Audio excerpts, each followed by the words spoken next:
If you're new here, let me quickly set the context before we start. On this channel, we look at horse racing through data, race structure, and risk, not tips or hype.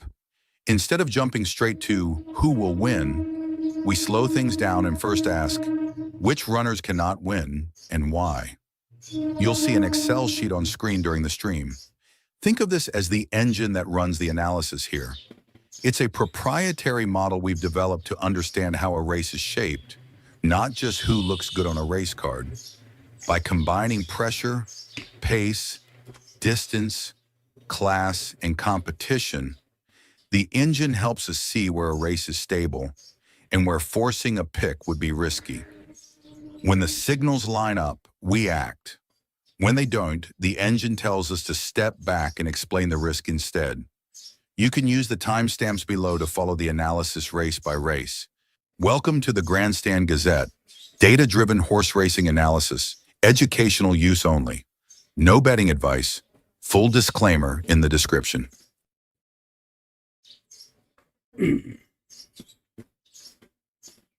Good morning. Today is 6th of May 2026 and we are going to be doing some analytics today. We're at Warwick Farm. This is in New South Wales and this is a triangle shaped track. The track doesn't come on the top 20 tracks in Australia, but this is where we are going to be today. There are 7 races. It's a midweek. The average that this track produces is approximately about 30% on the odds. So out of 10 races, 3 of the favorites generally comes home. About the straight is about a little more than 300 meters, less than 400 meters. But that's what we have to deal with today. The ground reading is soft. I hope it turns out to be good after a few races. And that's where we are. Welcome to Grandstand, and we do horse racing analytics, and we do that in 2 steps. First, we try and identify the best horses through physics, mathematics, a little bit of understanding of horse racing. And once we have identified the best horses, that's when we take a look at the horses at the paddock or at the gates when we get the live stream from the paddock or the gates. If we find that all the horses that we had chosen are looking good and good to go with, we wait for the results to validate them. But if we find that there are better horses at the paddock and there are circumstantial changes, we often give it a shout out and highlight those situations. That's what we more or less do. So we'll take a look at the first race today, which is here at Warwick Farm. It's a 1300 meter maiden.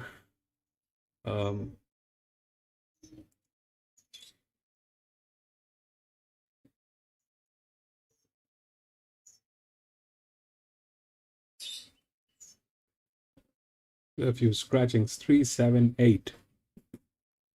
3, 7, and 8 has been scratched. So 8 was already scratched. We will scratch 3 and 7.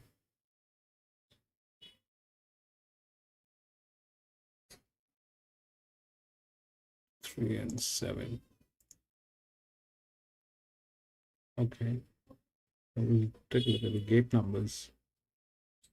1 is from gate number 2, 2 is from gate number 6, 4 is from gate number 1, 5 is from gate number 9, 6 is from gate number 7,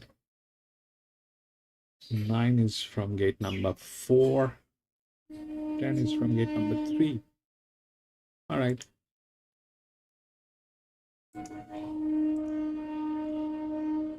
The odds are 1, 2, 5, and 4.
The odds are right.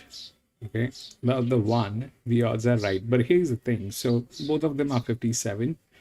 This thing is going under the resistance. So that's where that is happening. And here it is like that. So it is not getting into the resistance model.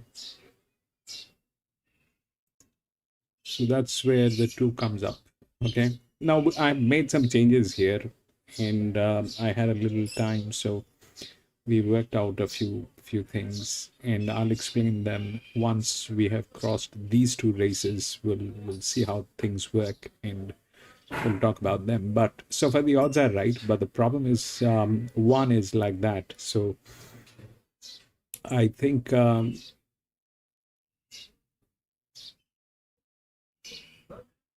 before it hits 1, there is something that is going to be there, and 2 has a better opportunity, though 2 is going to be running neutral, and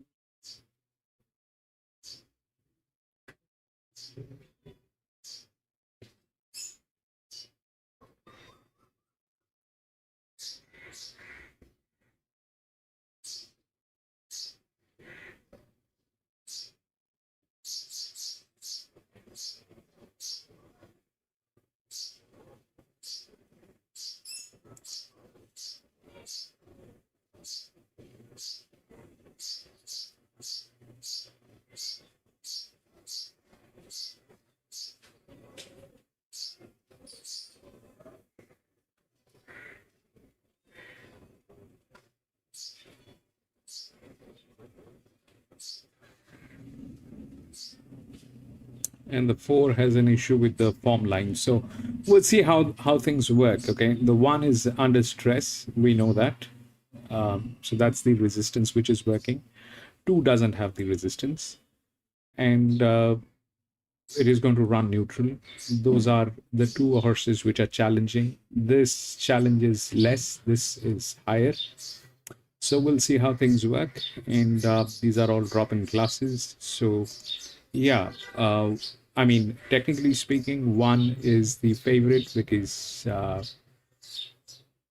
it is a good horse. It is the linear, which is the favorite. That's all that thing is. But the challenge is lower for 2.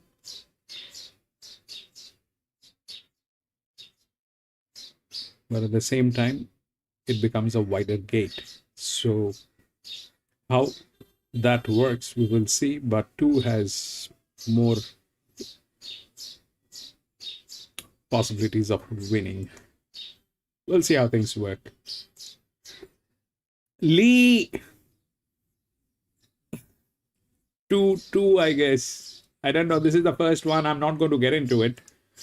But let's see how things work. Lee, welcome back.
That trial performance that he did show leading into that first race start.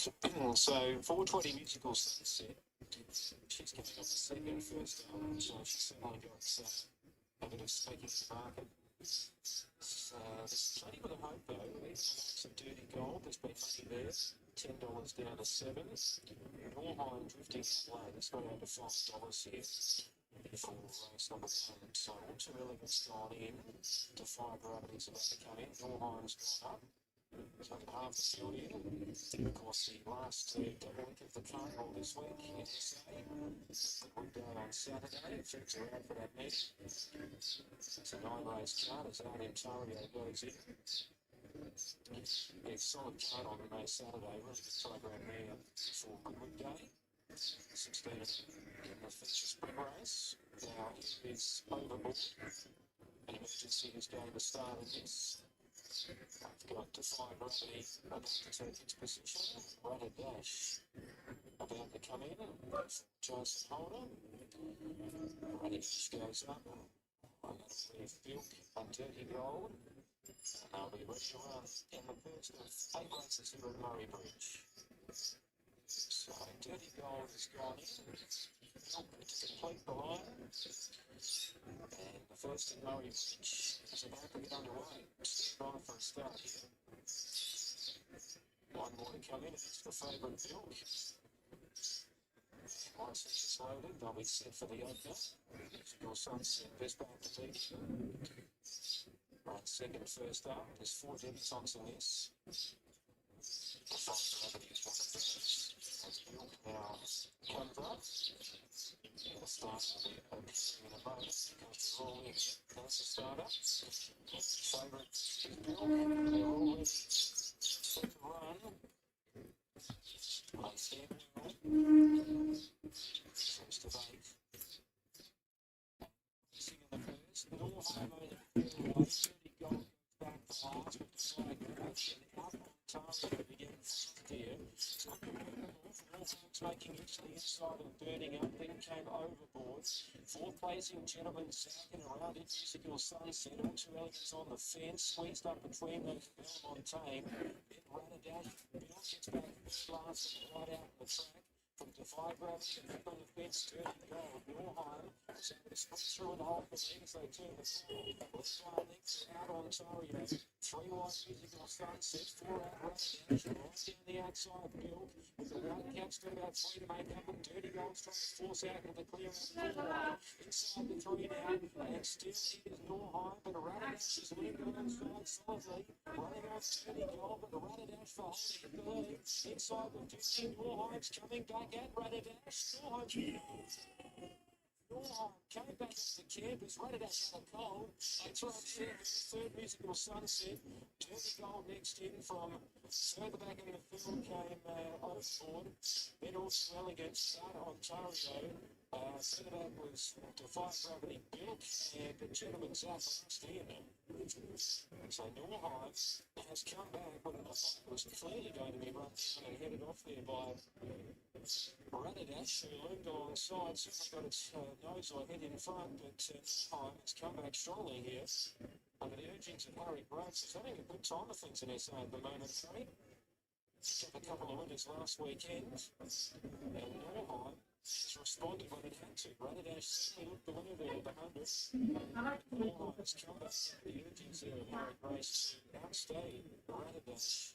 Jason Holder took it to the lead, but Norheim had other ideas. Five's got first. Musical Sunset. 11 gets fourth.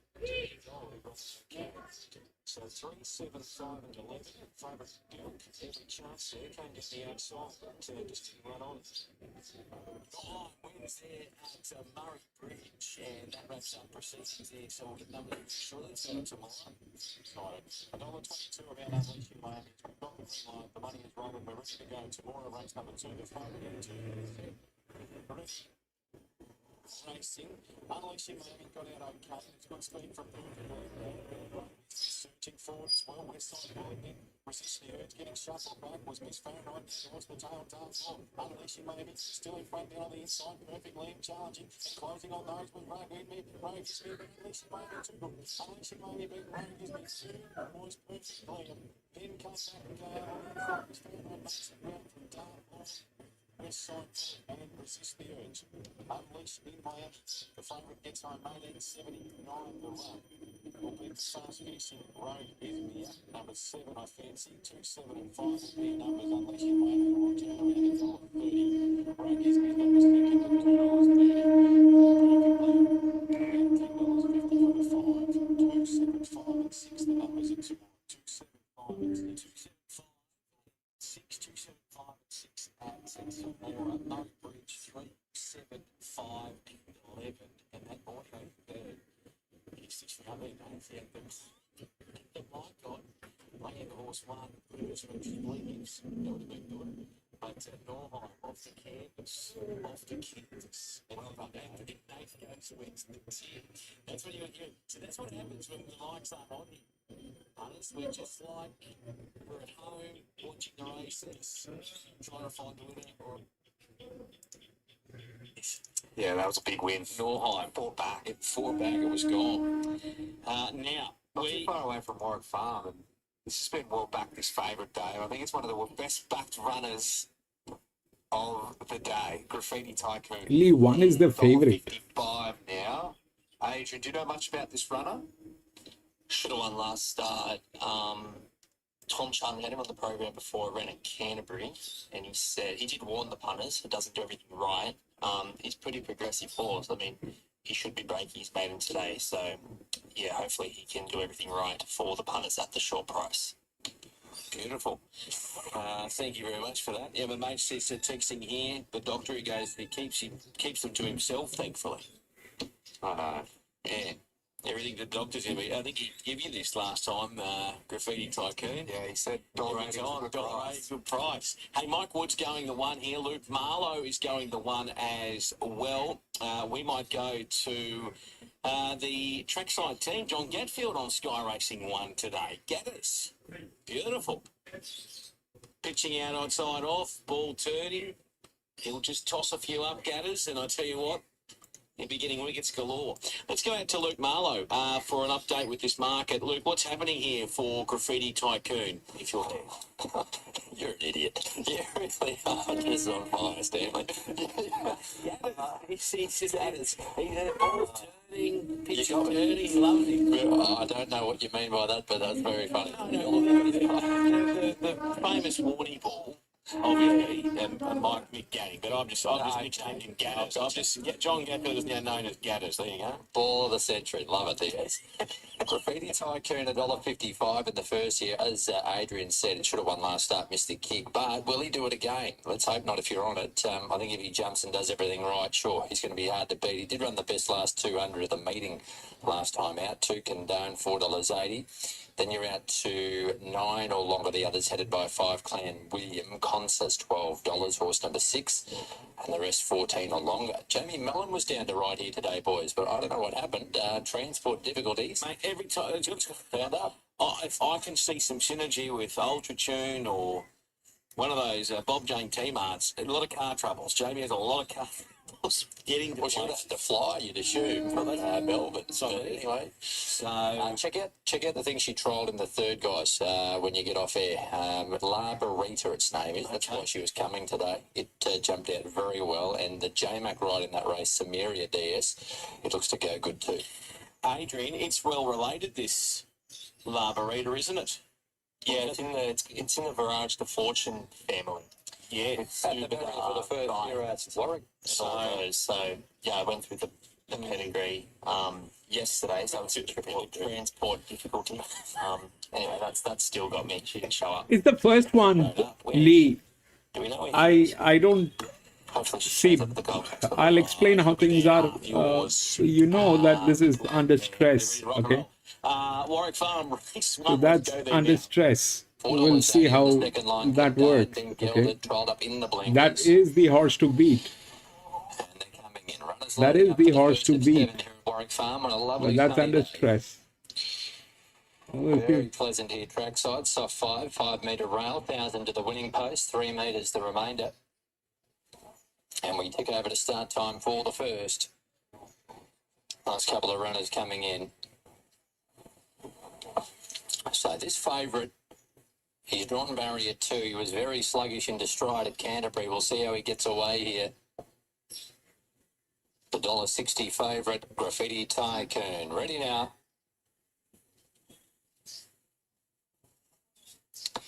They're racing. Fair start by Graffiti Tycoon again. He's in the second half of the field. First to begin from out wide was Condone. Guns for the lead and finds it. Clan Williams, Charbino, both handy. Back on the rails was Time to Dance. Then Yada Zoo, followed by Conza. I might have even underplayed the start of Graffiti Tycoon. He's actually last. So he's got no early speed, this horse. He's now improving to third last on the rails. Condone shows the way, led by 1. Clan William up outside, 1 away. Third was Time to Dance, followed by Charbino. Graffiti Tycoon arches the neck. He's 3 back the inside, followed by Yada Zoo and Conza. Pace has been uneven. Front runner is Condone. 550 metres to go. Has Clan William off the bit second. Travelling well behind is Time to Dance, followed by Charbino. Now Graffiti Tycoon is going to need a little bit of luck. He's staying near the inside, about 4 or 5 off the lead. Work to do for the fave. Condone around the bend tries to pinch it. 2 lengths Clan William, followed by Time to Dance. Graffiti Tycoon. Bullocks into the clear now and he's starting to charge. Condone 150 to run. Graffiti Tycoon still 2 lengths away. He is winding up. Condone starting to stop. Graffiti Tycoon is running out of real estate. He won't make it. Condone wins from Graffiti Tycoon. Those starts proving very costly. Photo for third. Conza, Clan William, Time to Dance. Then Charbino and Yada Zoo. Number 2, Condone, the winner. Adam Hieronymus, 216. Waterhouse and Adrian Bott. Back as a gelding, blink it up. Nice and fit off 3 trials. And he gets the job done. This 3-year-old gelding by Justify out of Invincible Star. 3-year-old bay gelding. Beats home Graffiti Tycoon. There's no doubt he's got good finishing speed, but he's still raw, this horse. He has really fluffed a start. He's past 2 and just given himself way too much work to do. No doubting his talent, but if he's going to make it in a good grade, he's just going to have to iron a few things out. He's still got time to do so, only very lightly raced. 6 has run third, that is Conza from back in the field, but Winner Condone does everything right. 2, 1, 6, 4 numbers on race number 1 here at Warwick Farm. 2, 1, 6 and 4. Okay, so 2, 1, 6 and 4 there. So 2, 1, 6 and 4. And the winner, well, too good there. I mean, what did you make of that run? 2, 1, 6 and 4.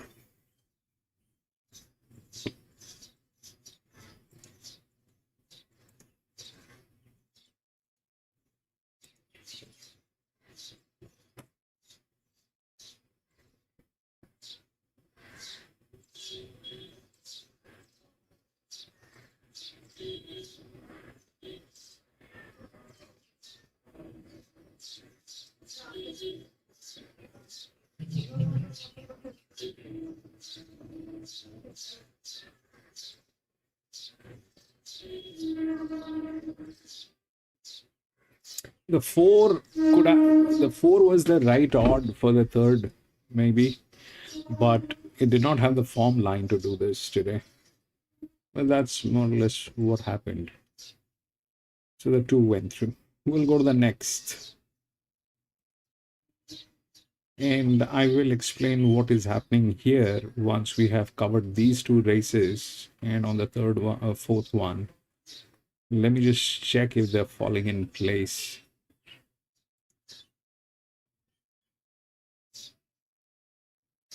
So we are on the second one.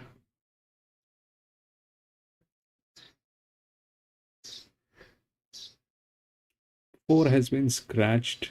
There's no 4. 3295.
So 3 is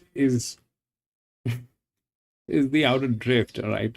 So that thing is, if firstly, this one is not a handicapped race. This is a race where it starts with this AW.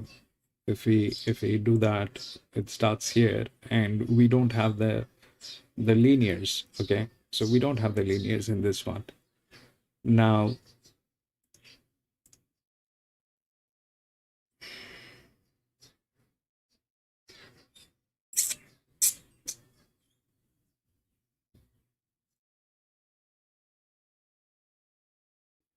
the 3 is probably, it would have been the right odd. So when there are no linears, it's either this guys or them. Okay, so but the point is this, that this thing is not doing well. This thing is not doing well. It's in a bad state. I think again it is 2. I think again it is 2. Now, here is what we need to check is what happens to 10. Okay, so that 10 is a check. I think 2 will get it. I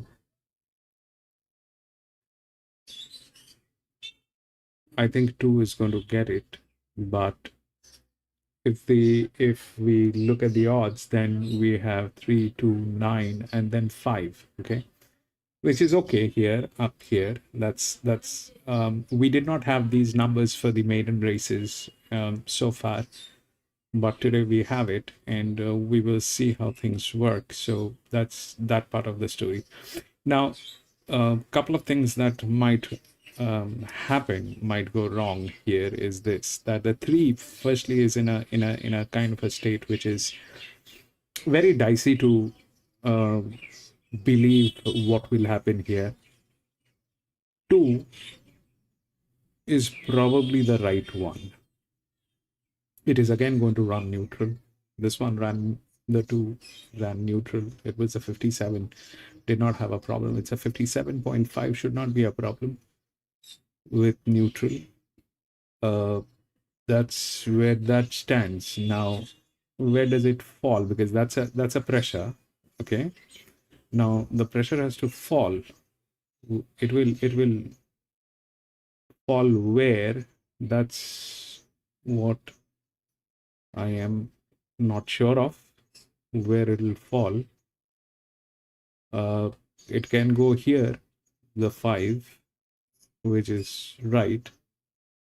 It can also fall on 1, which is also going to be right. But it can also fall on 10. So we'll see how that works, but I believe 2 is the right, or I mean 2 has better chances than 3. 3 is, technically speaking, I would have liked it if there was a little form line. It is exactly what is happening with the 4. Okay, the 4 did not have the form line. It was in the right position, got beaten by the 6. Why? Because they were the same drop. This was a 57.5. This was a 58.5, which was, both of them were drops. Why the 6 came in? Because probably the form line 38.42, and this is 29.40. Both of them were of the same class. So it's just that the form line mattered. So probably 2. 2 has better chances than 3. Match is better on 3, which is also right. But having said that, this horse had 1 race. It did not do anything. Can it get a place? It is the favorite. So, and it has substantial reasons to be there, even if the form line is not working. But how and where? Because there are plenty of other horses which are there, and this is something that I mean, there's no way to measure them. They're all first-time runners, or these are 2 and 9 are the 2 runners which has got some numbers, but then rest of them is like that. So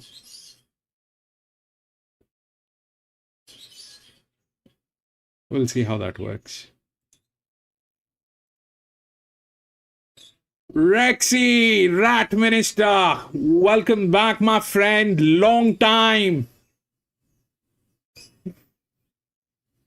Gate, my friend, welcome back, Gate.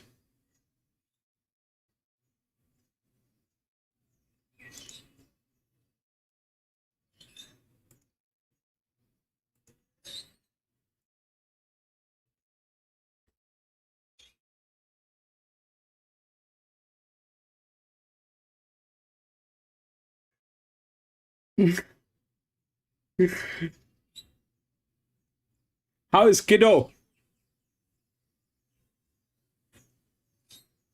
How's your son?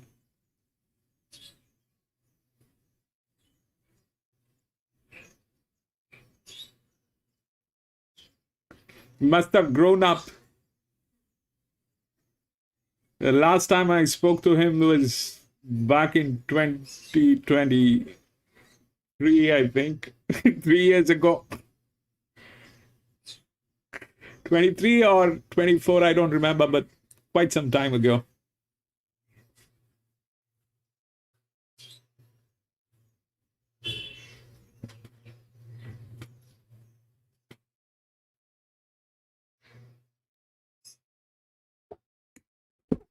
Playing more USA tracks.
Okay, so let me just explain how this race is structured. So everybody has been amortized to the same weight. So they're going to be carrying same weight.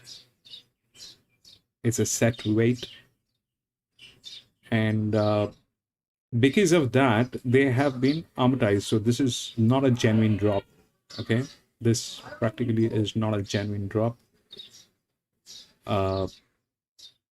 It's the amortization. I mean, amortization is kind of a little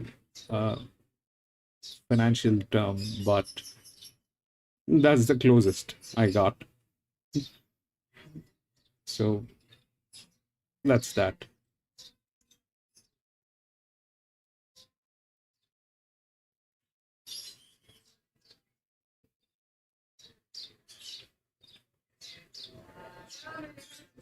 The 5. Yeah, the 5 is going to be there, but the question is how? Okay. The 5 will be there, but how that is going to work with 1, they're same thing, okay? They're the same thing. The only difference is here and here. The only difference is here and here. The horses are the same, okay? And I'll explain how this thing is working. And then I also want to check how the 10 lands, because that is something that is also probably there, the 10. The 5 is there, but the 1 is also there. So we'll see how that works, okay? The advantage with 5 is the gate. It's a maiden 1000 meter. It's a closer gate. This is a little wider. That's the challenge, but since it's 1000 meter, we'll see how that works.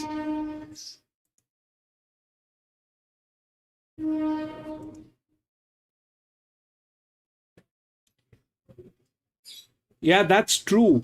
So, probably you're right, Rex. And the thing is, you were not here the other day. We took a lot of beating on a very heavy track. And during that day, I was trying to figure out how the base is working. Okay, so we have a base on the basis of which a race card is generally designed. So I mean, I think there's a mathematical explanation to that.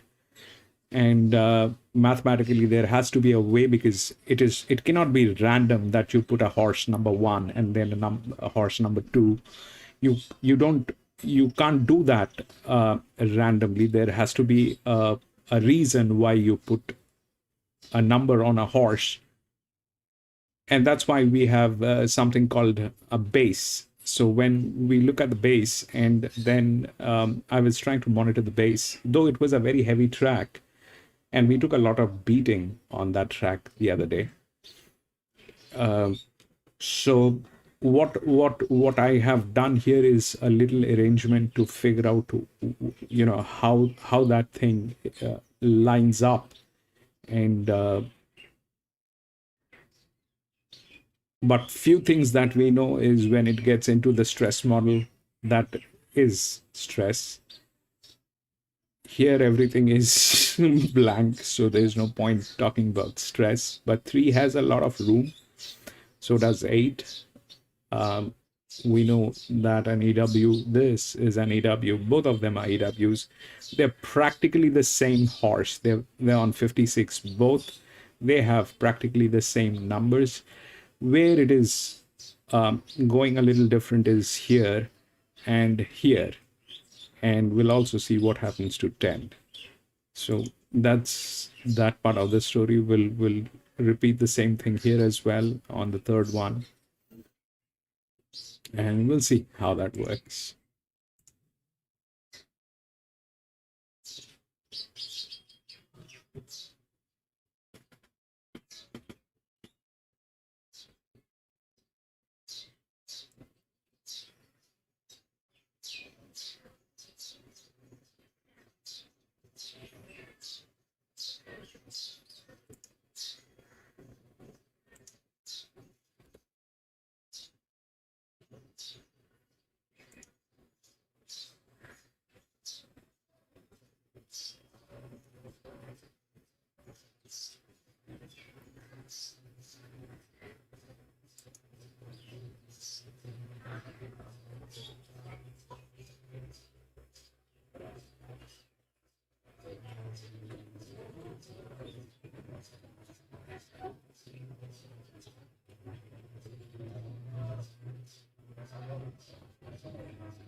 Jimmy, welcome back.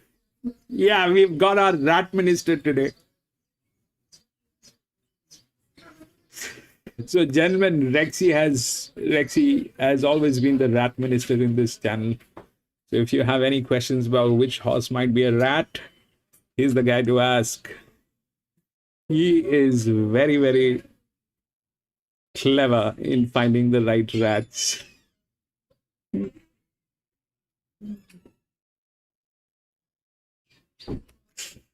Mr. Rat Minister.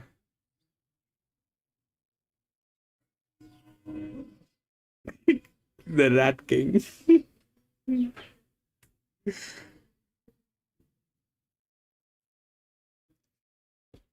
I don't even remember when was the last time I spoke to Rex, but we've done a lot of races together. We've done a lot of races together. A lot of fun moments.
Come on, Jimmy, you've been there.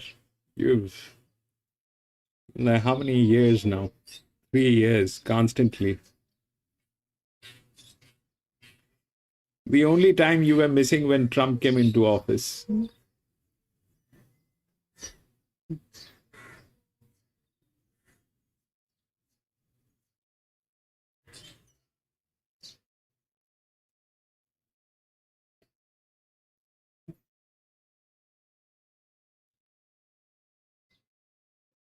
Oh man.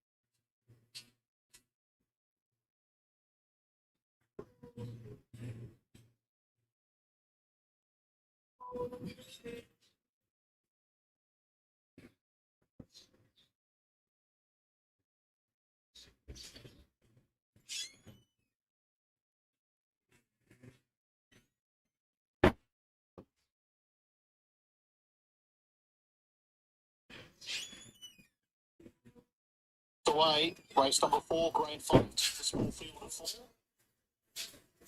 And they're lined up and about to go in. Loading.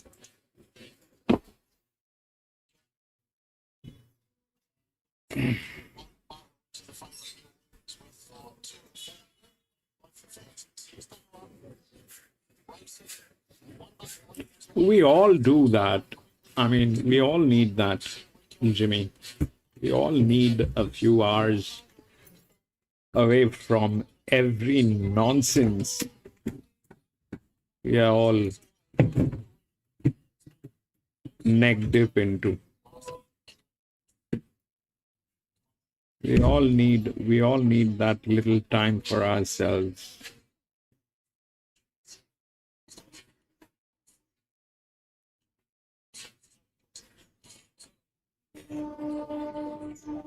I don't know, off late, I think things have become a little more stressful because of what's going on. Everybody is going through the same phase. I mean, I keep talking to a lot of people because of my work, and I can see people are worried about their money. People are worried about their investments. People are worried about their spendings, incomes. A lot of stress.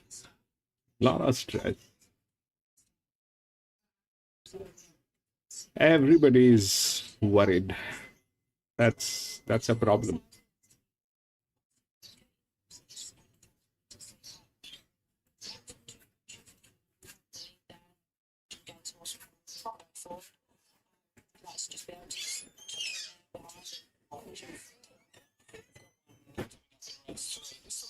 Feelings race we haven't seen before.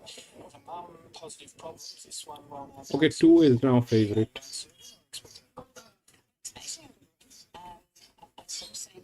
think she'll go better over a little bit further. Like I said, it's a pretty hot race, obviously, to kick her off in, but from her last trial, she performed really well, and we've been very happy with her since then. And I thought on Roadway as well. Roadway saying she's super consistent, always tries 100%. Obviously, we've got Zach on board, he's riding well, so she'll be able to get a bit of job done past it. It will hit the board. It will hit the board. The 5 is going to be there, but in which place is that's what we'll figure out. May hit.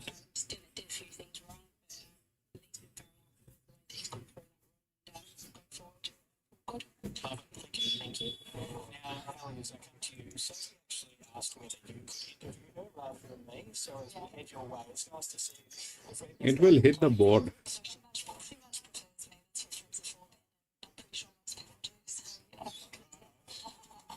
kidding, I'm sure they'll be by you, Ben, the captain.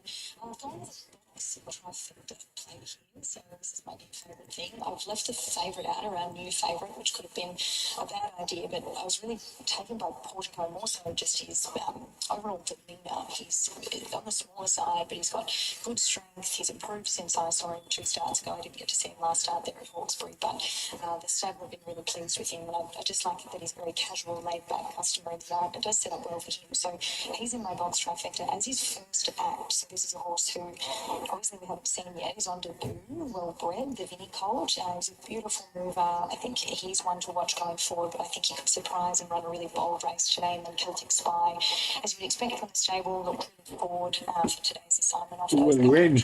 So should be able to do something. Let's see. It should. Which could be the undoing of me, but I'm playing this as a box trifecta. I'm on 2D. So similar, 9, 3, 2, and 4. I'm on 2. But it's horse racing, you know that, Lee. It should. 2 is now favorite also. To do something today. Celtic Spy is one I'm not sure what it's going to do on debut. Obviously, the trials have been okay. The blinkers go on for the first time. We haven't seen the blinkers on in those trials. It was okay at Wyong last preparation, went fifth in the Magic Millions race, and it does draw barrier 1 here. But like I said, it's just got that feeling of a horse that could do anything. If it does jump to the lead and does get control with Regan Ballas in the saddle, it can definitely win. Number 2, Artemis. The money is coming for this horse again. It was $370 on debut in the Golden Gift last preparation, which is obviously a much harder race than this. He's into $350 on the NOP now. He's got Tim Clark in the saddle, barrier 6, and he's got that pipe open to run at Newcastle. So maybe the stable's expecting some improvements second up. In first act, the horse that sometimes misses the start in those trials, but there's a little bit of money around for him too, and he's drawn softly with James McDonald in the saddle, so maybe he could... Gate 9. 9 from 3 there. The selections from Mike as they bring them forward for the running of race number 2. Starting to move up. Celtic Spy comes in.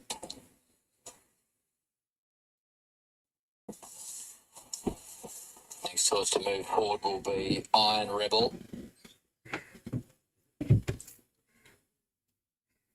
Four to load. Portico, Lord Horatio, first act, and Pia Ripper. Second event, 1,000 metres. And we're just about right. First act comes along. First winner today carried the same colours as first act. The Coolmore Silks. Barrier 1 occupied here by Celtic Spy. Portico to run favourite. Red light is on. Set. And they're racing. Celtic Spy, barrier 1, got a good start. Pushes up to be equal lead with Lord Horatio. Iron Rebel, Portico, the next pair. Followed by on the outside, Remember the Time. It's sliding up there 3 wide. First act is beaten for speed. It's a midfield racing solo. Then came Pia Ripper. On the outside of Iron Rebel, and the last one is Another Lahar. Holding the front and the fence is Celtic Spy as they make the home turn. It's Celtic Spy, 400 metres to run, leading Lord Horatio. On the outside, Remember the Time. Portico just behind. Then Artem X, followed by first act. That small square. Into the straight, Lord Horatio going to Celtic Spy. Portico into the clear, running on past the 200. Lord Horatio hits the lead, draws the neck in front. Kicking back is Celtic Spy. Lord Horatio, Celtic Spy stays with, but Lord Horatio just in front and will win. From a photo, Portico lunging at Celtic Spy.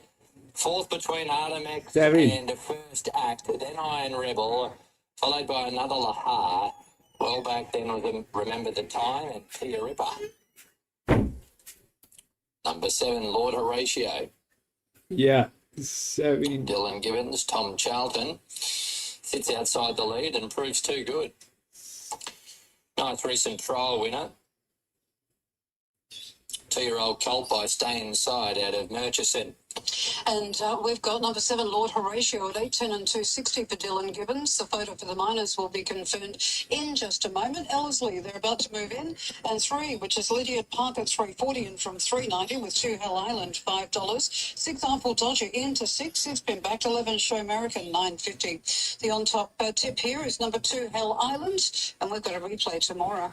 And there we've got the green line ready to go, race 4 tomorrow. The favourite off the inside, Materialistic from Nengar Wally. They look to 2. They're set, ready, racing. Materialistic wasn't the best away. Nengar Wally's 7, 9. Wider out, going forward. 3. There was Miscall, got up to second. Then came Forest Bricks. The rest headed by Lily Vale Lad with Osties in fashion out the back. Gertie out. 7, 9, 3. 7.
That happened. 7. We'll go to the third one.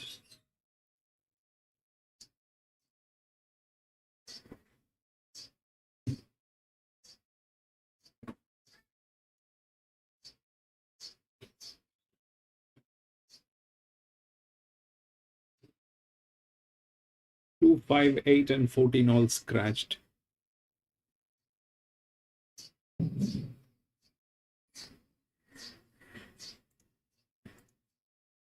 Seven, 4, 10, 12.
Seven is from 4, gate number 4.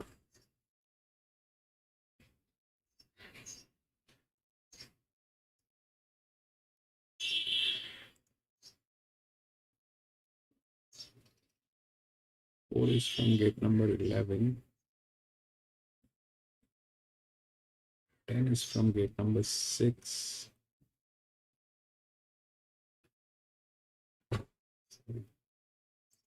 7 is from gate number 12. Is from gate number 12. That was the right one.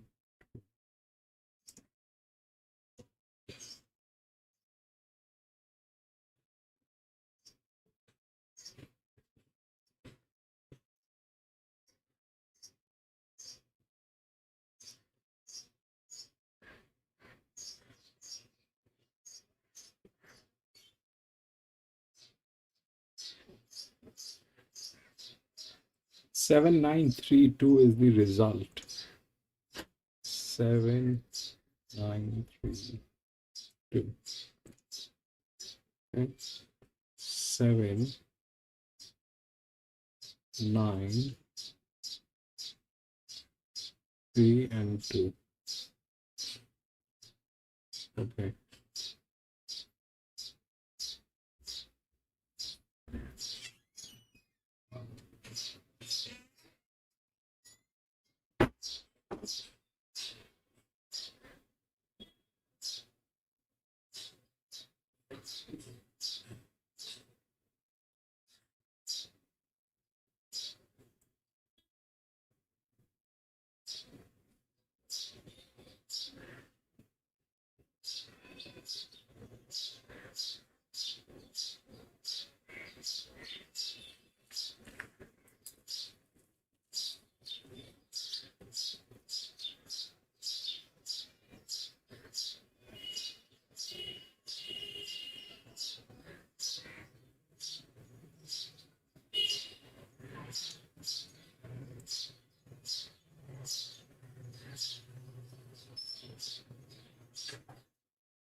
So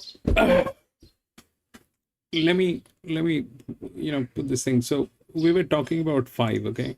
Rexy was on 5, and what I was on 2. I lost. Okay, the 7 won. It is a maiden race. There's hardly any data to understand what they are, but basically what happened is a negative 2.5 did not work. Okay, here. So these are the negative 2.5s which are here. Okay, 7 and 10. That's true. Then comes these 2 horses which are up here, out of which 13 is in a very bad state. So that probably is not the thing. 12 is too far. 12 is too far. That's gate number 12. Okay. It's the same with 4, which is too far. There are 2 horses again which needs to be which are quite capable in delivering. One is 1, this one, and the other one is here, the 6. Okay, so the 7 is the favorite. Now what is good about 7 is the jock. I think J-Mac is riding 7. So that's one side of the story. The second side of the story is this, that we'll see if that knocks out 7 even with J-Mac. But these 2 horses, 1 and 6, are checks. Okay, how those things are going to work, we'll see. The 1 and the 6. This is from gate number 9.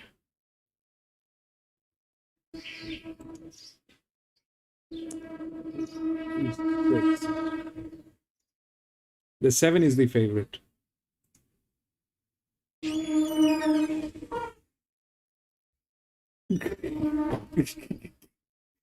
Good idea, Jimmy.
Yeah, it is. It is risky, but there has to be a.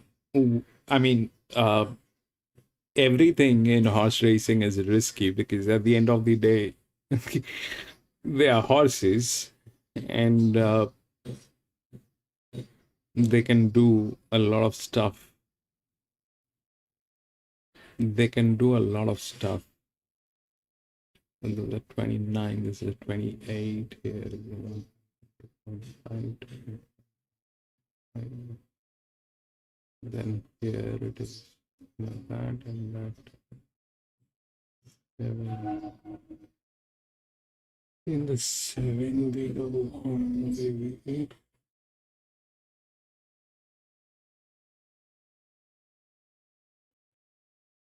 Same thing.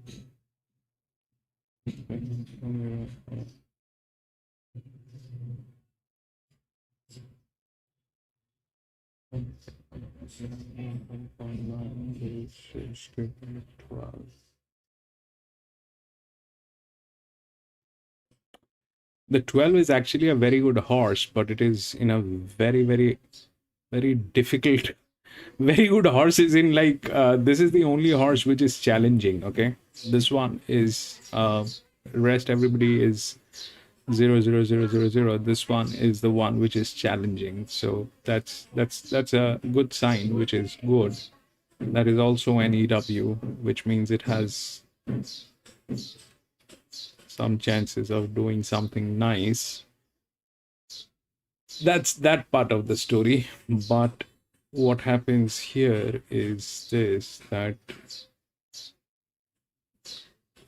thing drops. And it is dropping here, but that's more. So let's see. One for EW.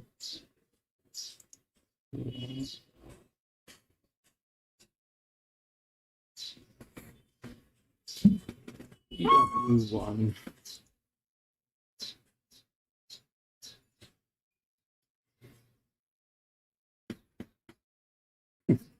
This race is set up for a long shot or a mid odd. My feelings, they're all 2-year-olds. Yeah, so I mean, Jimmy, you're right. So this thing, there is nothing that you can practically look into it.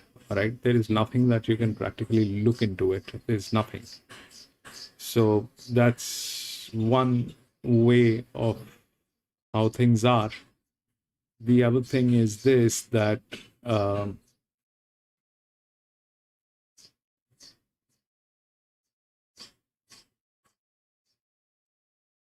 I mean, we always skip these races. I skip these races. Why? Because there's nothing. We don't have any numbers on any of the horses. This is probably as good as suicide.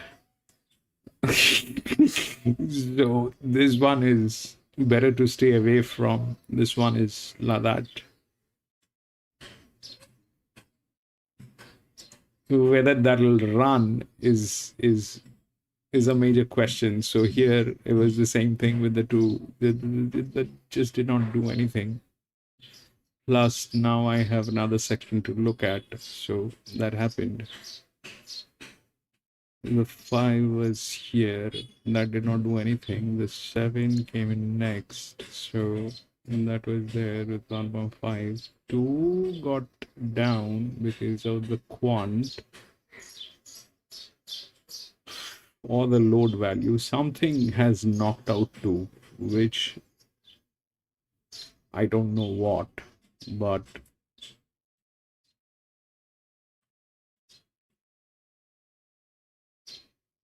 seven, 9, 3, 2. 7, 9, 3. The 3 was in a very bad state, but it did run. What happened is this thing came from nowhere, 56, so those things did not work. 9. That's that.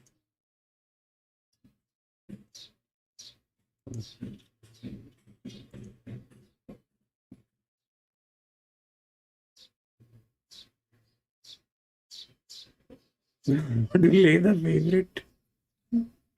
You don't have that thing. I would have loved it if you had that thing, bro. I would have loved it if you had that thing. So that 2.5 got knocked out and the 7 went through. And then we have these two 1.5s here, and then that is down there. So we'll take a look.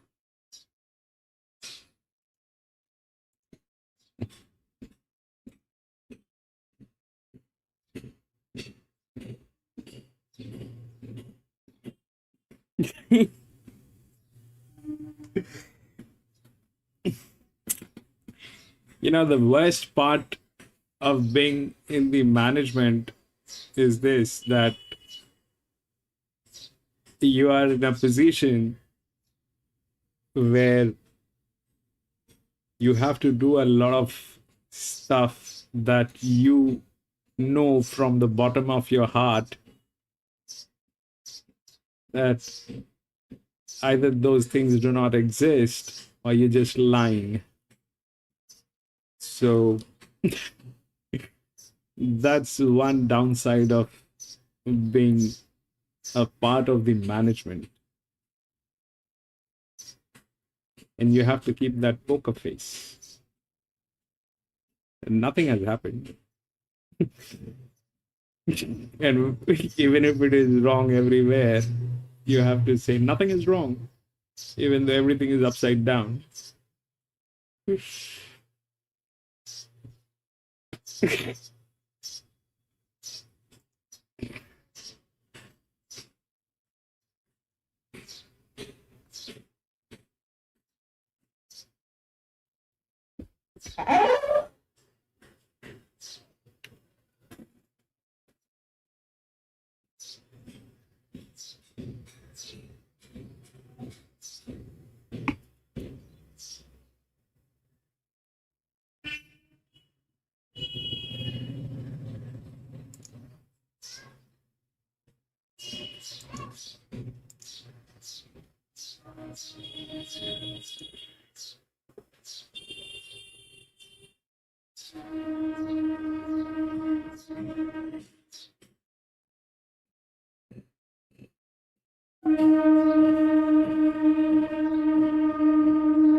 Hmm.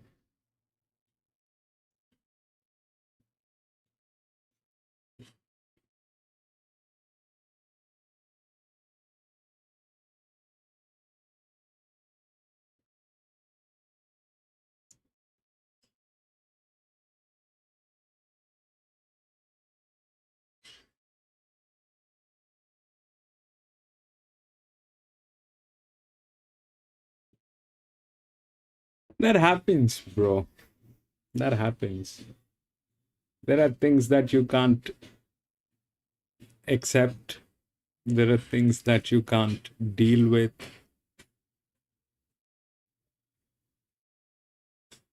It's best to keep the work, not interfere with your personal life. Don't make friends at work. That's the best that you can do.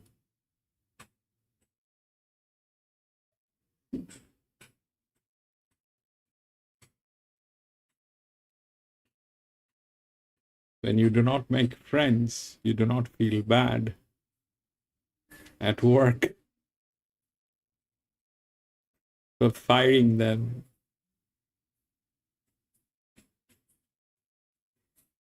But even after that, when you come back home, I mean,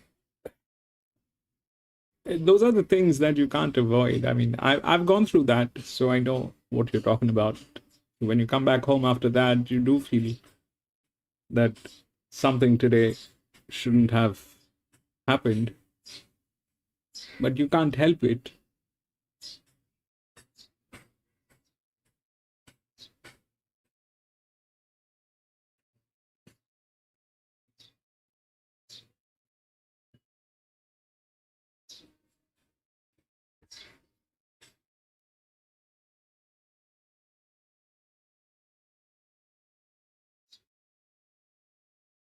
Yeah, that's the best way to keep it. Just colleagues. The moment you start making friends at work, things get complicated. They get very complicated. One thing that I learned in my life is never listen to any problems from your juniors.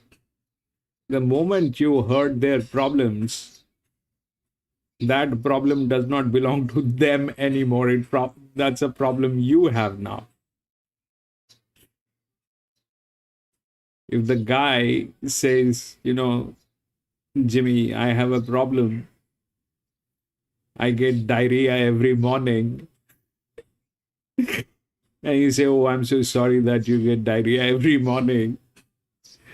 The next day you get a call. Hey, Jimmy, you know that, right? I get diarrhea every morning. I'm getting late today because I'm having diarrhea.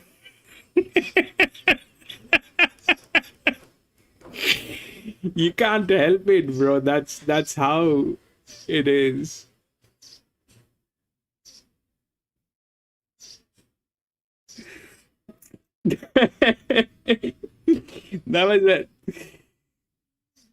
That was a really bad example, but the thing is, the moment you start listening to their problems, you are digging your own grave.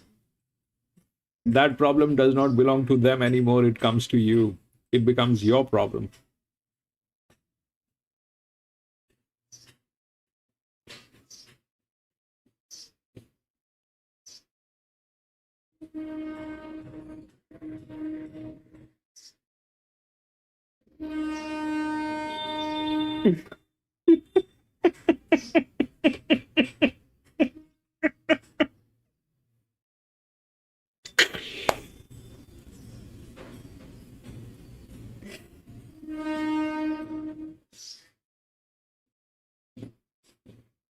You can't help it. That's how it is, bro. That's how it has always been.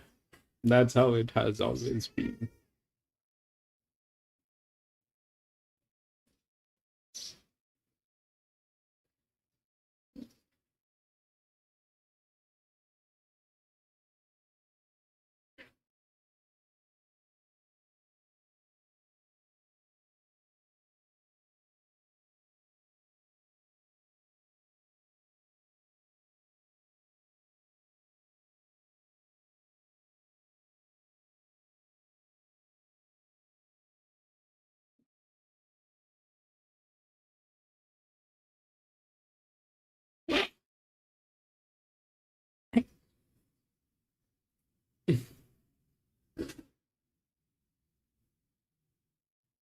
That reminds, there was a very funny thing that happened a long time ago.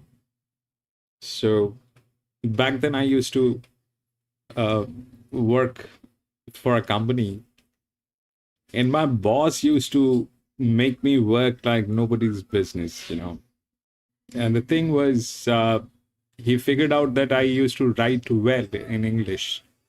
So my English was better than him, and he used to make me write all the emails.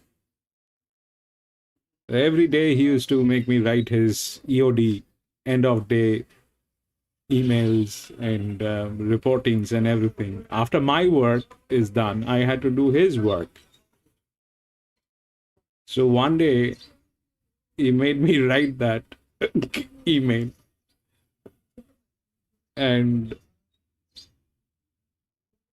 in the email he wrote a draft.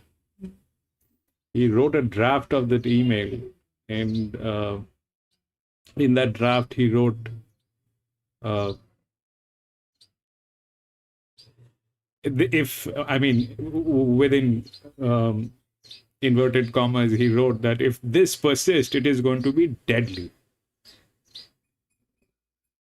If this persists, it's going to be deadly. That's what he wrote in the draft. So I said, sir, there is no such word in English as deadly. So then what do I do?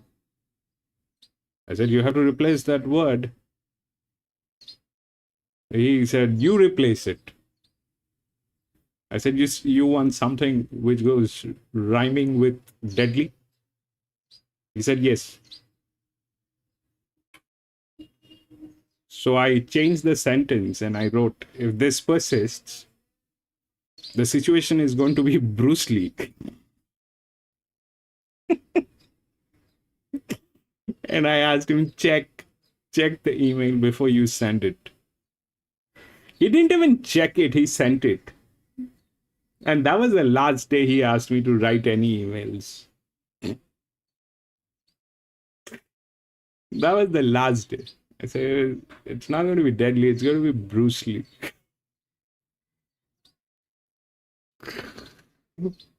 Never again. That was the last time.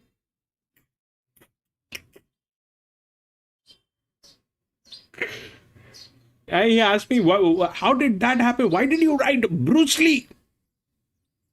I said, I don't know how that happened. I asked you to check because it might have happened because of the, auto type in Microsoft Word. Maybe that's why. And back then, we used to use that software called Lotus. Lotus used to have a lot of issues with auto types. Autotype was not this smooth back then. I'm talking about maybe 2001, 2002. Autotype was not this smooth on Lotus.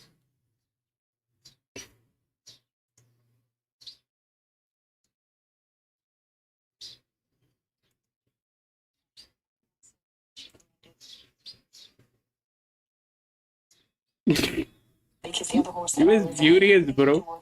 the Zoo Star filly seemed to be more representing to the Zoo Star fillies today, but Uncertain Glory was the other one. And as Mike had mentioned, she does look a bit more scopy. She's got a bit more leg underneath her. She's not debut as well, but she looked really forward actually from a fitting perspective. She looked the one who was probably the most wound up of all of them. So let's play a here, Margarita and Uncertain Glory.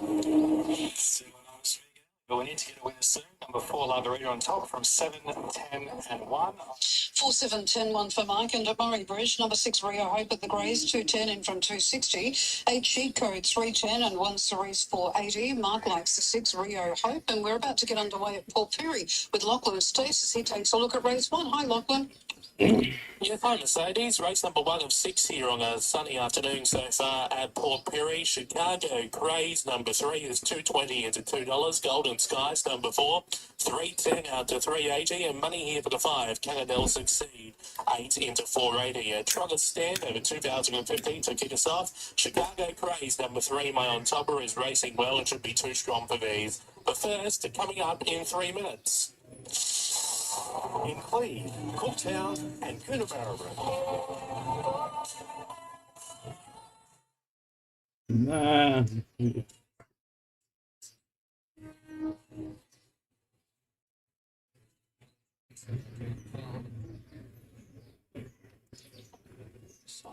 Likely types off the trials. We're about to learn what they've got under race conditions as they go in. Favourite, $3, number 4, Labarita. Karen McAvoy replacing Jamie Mellum on this. Drawn out a bit, jumped out brilliantly down in Victoria for the McAvoys. It is, Jimmy. It's a Easy bad to one. market it to 420. It's a bad one. The one. Ready for a start. Christina coming in to complete the line. And we're just about ready. Race number 3. Very wide gate. That's the problem. The 12 was very good, but very wide. Clear from behind. They're racing now. Labarita, a fair start. Two Delicious away well. Alman over the inside is pushing up, and Coral handy as well. Then Samaria. Greasy Wheels, Single Ladies. Back on the inside was Uncertain Glory. Beyondy, Labarita's in an awkward spot, back and wide, and Christina's last. Front runner, Two Delicious, leads at the 600. Half a length, Coral, Palmanova, Samaria, one out, one back. Behind them, Uncertain Glory as they come to the turn, followed by Greasy Wheels. Further back with Single Lady, Labarita, she'd have to be good from there. They come around the turn, Coral up to Two Delicious, 375 to go, Samaria looming. Palmanova held up behind, followed by Uncertain Glory. Labarita starting to run on, inside the 200, Samaria, and on the outside, Uncertain Glory. Labarita late, Palmanova back to the fence, but Uncertain Glory's taken the lead. Uncertain Glory wins from a photo. Labarita, Palmanova. Not sure fourth, Christina, Samaria, then Coral, Single Ladies, Two Delicious, Greasy Wheels, and Beyondy. Uncertain Glory takes it out. Tommy Berry, Michael Friedman, sprinting brilliantly in the straight. And 10 Uncertain Glory, 410 170, now to Murray Bridge. The 6 Rio Hope away. Rio Hope was away fast, straight to the lead. The favourite said, catch me if you can. Put 2 or 3 up on cheat code Cerise. Further back, Lost Bearings, last of all, Vintage Flair. Rio Hope. 10. I don't know what else got there, but 10 definitely got there. The one got 4th. That monkey got 4th. I think so. 10 definitely got there.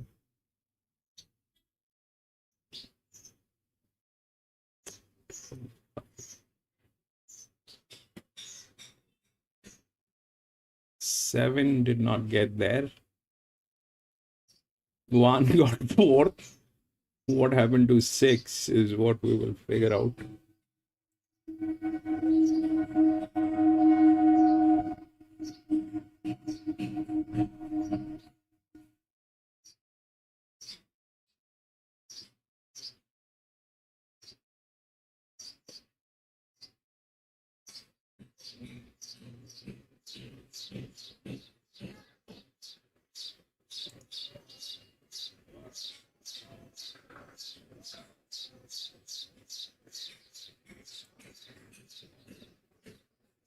Still nothing.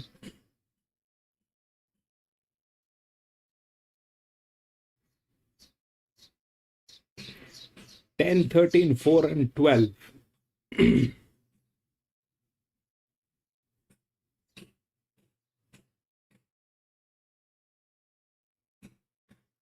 10, 13, 4, and 12. 10, 13,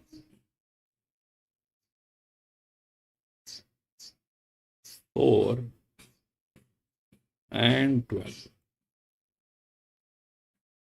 How did the 13 get there? God knows.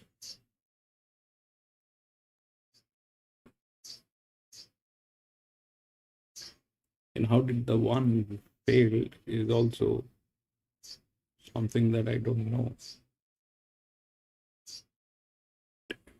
30.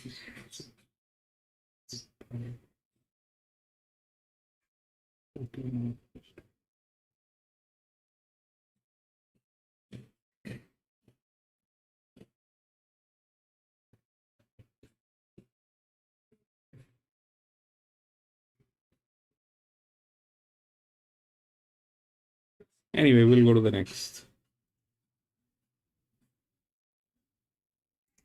4. No scratching.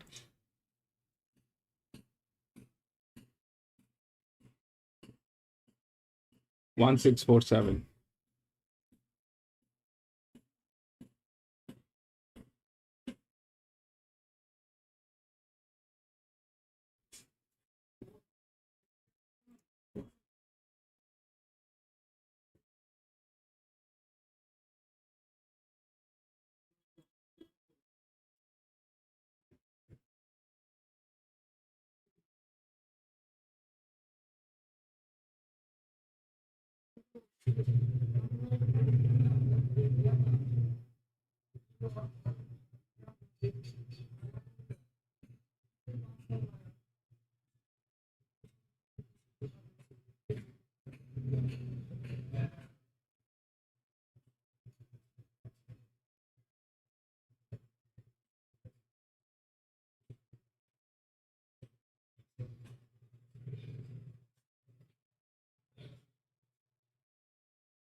So the odds are right, okay? The odds are right, as in, like, the odds are talking about performance, but that performance is also taking it to the stress zone. If we look at this, then the first cycle is okay. I mean, the second cycle is okay. The first cycle is an issue. It is from gate number 5. The connecting one is either gate number 4 or gate number 6. So both are into trouble. That's a 6-year-old mare. That's a 10-year-old gelding. Okay, that's a drop in class. So this basically is a lone wolf kind of a thing. But this is going to get there. This will get there. How? That's the question. So this is the first benchmark race that we are doing today. 1100 meters. So this is the stress level. So that's the horse to beat, which is right. That's the highest con. That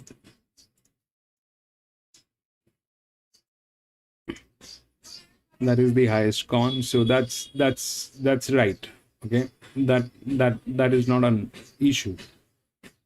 Where the issue starts is this, that it is jumping 2.5 steps.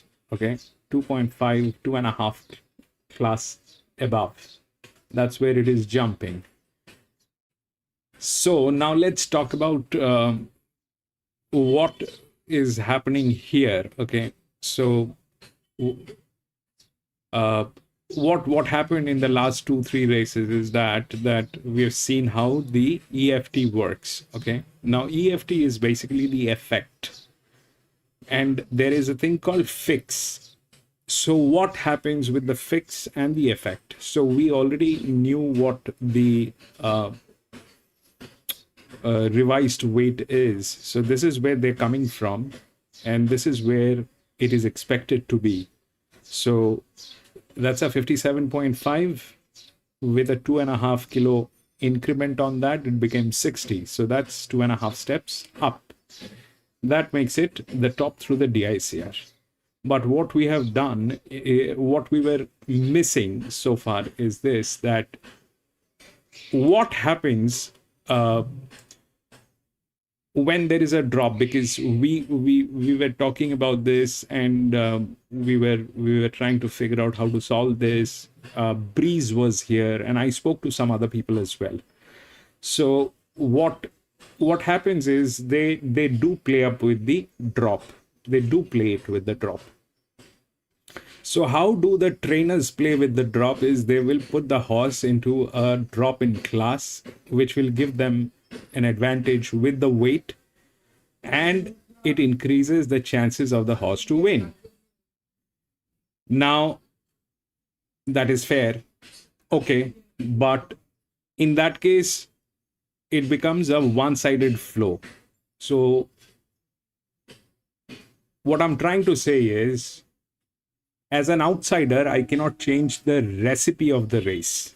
Okay, I cannot change the recipe of the race, which means that even, let's say, if I have a horse and I downplay, I say the horse is going to downplay, and it gets accepted into that class, and that becomes a downplay.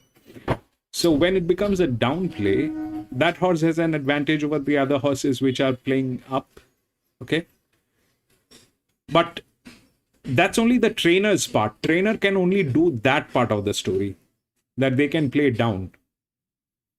The other part is how the track is going to optimize that, because the track also has the record of whatever we have.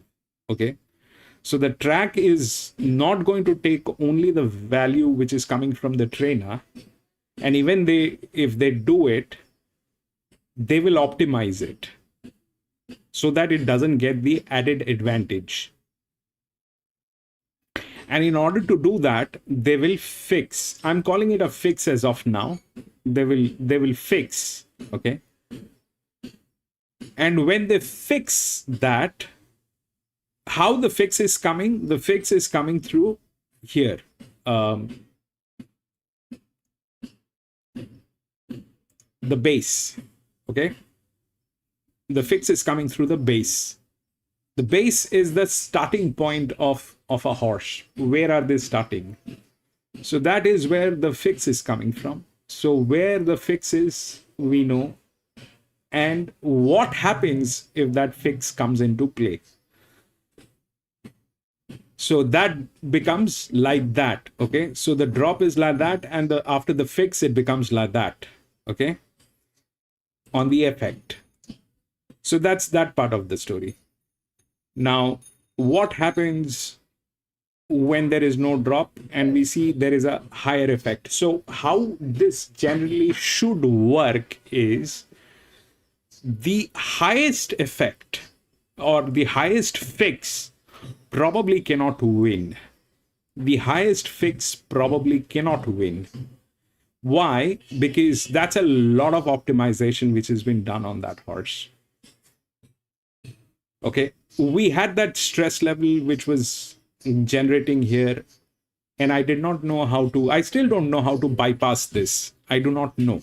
We are still testing, we're trying to figure it out. And that's a stress. And why that stress is happening is because it is jumping 2 steps. That's the fix. That's the result. Okay, so that's where it comes from. Now, a higher effect is good. We've seen that so far. The higher effects are talking. Okay, so, but how that higher effect is also working is connected to the fix. How much is the fix? So, one will get there. It will get there. With that fix, it will get there. But probably will not win. Now, 6 is the highest fix value which we can see. And the other one that is probably, which is possible, is 5. 5 did not jump. Okay, this is a 57, this is a 57. That did not jump anywhere. It is stable. This one is jumping a little, about 0.5. There's a fix on this. That's where it is. So what are the chances? We will figure out. So far the fix is talking very strongly. This one is a better hand. This is not. Okay, these people are defaulters. the stud farm is a defaulting stud farm. They're bleeding heavily on their finances, and that is all that is happening. But that 5 is a check. That 5 is quite capable of delivering. That 5 is quite capable of delivering. So the 6 is good. It's a 5-year-old gilding. This one is a 5-year-old gilding. This one is coming from gate number 3. This one is coming from gate number 1. They are practically the same thing. The 5 is a little better. This one is a stay with the effect, and this one is challenging. Okay, this one is challenging a little more. There are pros and cons on all sides. There are pros and cons on all sides. So, well, I mean, this to win this, okay, to win this, the 5 actually has to be a brilliant horse, which I believe it is. Can it win with that? I tried this on Randwick. I tried this on Flemington. So, you know, with Randwick, it is not showing a win. With Randwick, it is not working, and it is also under stress. Without stress, also it is not working as a win. It will get there. It will get there, but how? Where the placings are going to be, we will figure out. That 5 is a check. The 6 has a better effect. The 6 might just win. And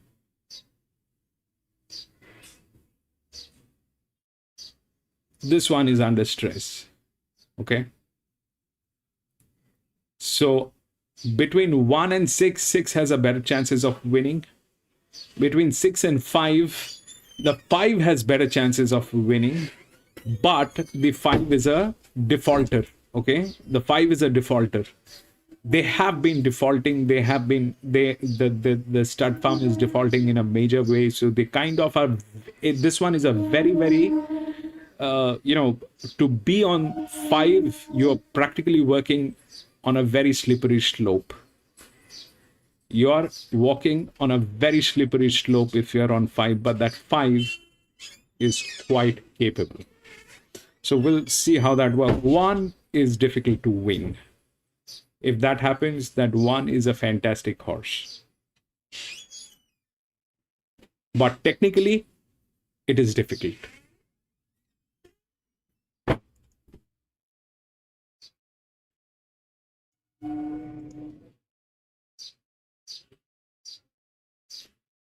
Ten, 13, 4 and 12.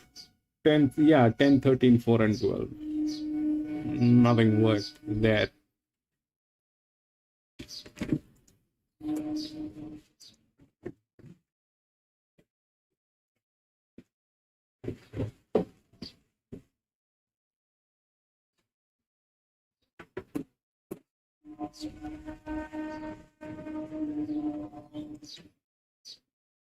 So what happens basically is this, that we have horses that are claimed to be drop-in class. There are horses that are not moving from anywhere. I mean, they are in the same class as they were. Then there is a resistance level, and then we have the horses which are challenging. Okay, when the horses are challenging, they are they are optimized everywhere, whether it is a drop-in class or it is challenging. Why that optimization is happening and how that is happening is you have a base and then you have the jock. So the jock, I mean, the weight which is on the horse is practically, depends on the jock. If the jock is an apprentice, the weight is going to drop. If the jock is not an apprentice, then the weight is going to increase. And if the weight is increasing, how much it is increasing is this, then the handicapping, I mean, please understand what I'm trying to say. So I myself do not have a clarity on any of the numbers. Okay. I do not have a clarity on any of the numbers. I keep testing the numbers. Now, why I'm saying that? So basically what we have here, okay, this entire thing has not been designed by anybody. There is no book on this. There is no guidelines on this. Nobody ever spoke about this. You can go online, you can go do a research on horse racing handicapping. You will not find these numbers anywhere. Nobody has spoken about these numbers. Nobody has ever tried doing what we are doing here, at least online or on anything written as a thesis or a book or a product. Nobody has ever spoken about all this. So we started from scratch, okay? So consider me as somebody who's come from Stone Age. I am from Stone Age, and now we have a car that we are asked to drive. And the car is something like a Bugatti. So we have meters that are showing numbers. When you're pressing the gas, the RPM is going up, okay? So when the RPM goes up, you get to see some results. The car is moving fast. The speedometer is moving fast. When you push the brakes, it stops. So we have those numbers on the meters. And the fine tuning that I am doing is based on what those meters are showing. Okay. So basically, you know, what as a channel or as an analyst, what my effort is that I have this program. It has thousands of columns, which has everything that can probably make an effect on a race. And when the race is over, I go through those numbers and I see which particular number has made an effect. On what, which class, what age, which gate. And then I try to redefine them, refine them, and do all that. So when I have a new field, or when I try to work with anything which is happening here. So today we have the effect. And why the effect came into place is because we were, you know, we're constantly trying to figure out, pinpoint which is going to be the winner. And if the one is the favorite, why it is not going to win is what we are trying to figure out. So when we do that and we find the numbers and we try to correlate them and figure out what was the reason for one not winning. Okay, so those are the reasons why so far we have figured out that why those things do not work, why horses go into negative, and what is the chances of them winning. Does that mean that something else is going to work? No, it doesn't.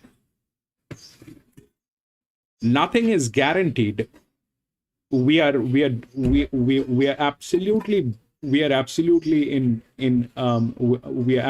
blind, because there's no guideline. If there was a guideline, if somebody had actually spoken about this in a book, or did this online, or spoke about this in any kind of a place or anything, we would have a place to start. We did not have that.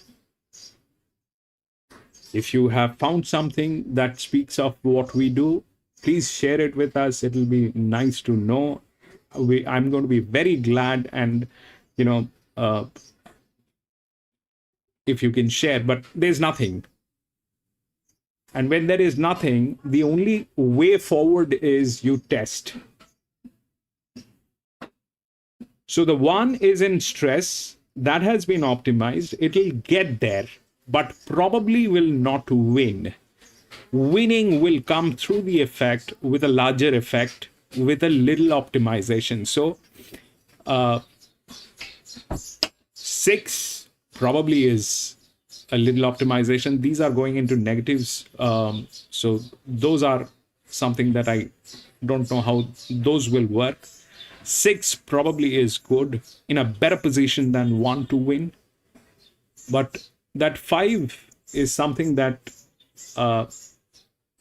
we'll see how that works. Okay, this is a 57 stair, all good, but the 5 is there.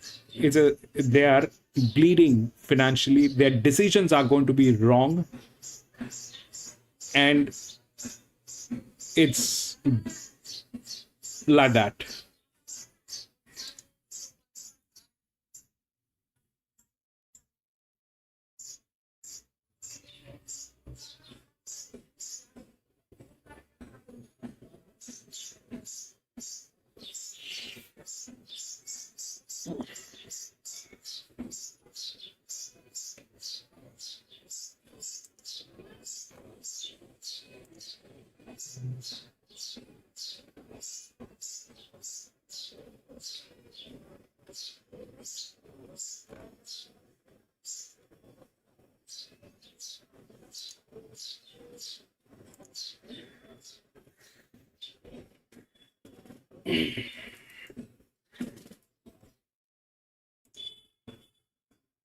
Set for the fourth. Gates are back. We racing. We're off the inside. Sticks fairly well. Hodgepodge begin okay and Faith's a cracker. Is starting to roll forward as well. And now right, Johnny will check the horse from Port Augusta. And that's not the only thing which needs to be considered. I'm sorry. That's not the only thing which needs to be considered. The other things that need to be considered is what is the pressure line. Okay, how the pressure is talking. So that's which gate, what pressure, how things are laid out. So those things needs to be taken in consideration. If those were the only columns to refer to, I wouldn't have these to take a look.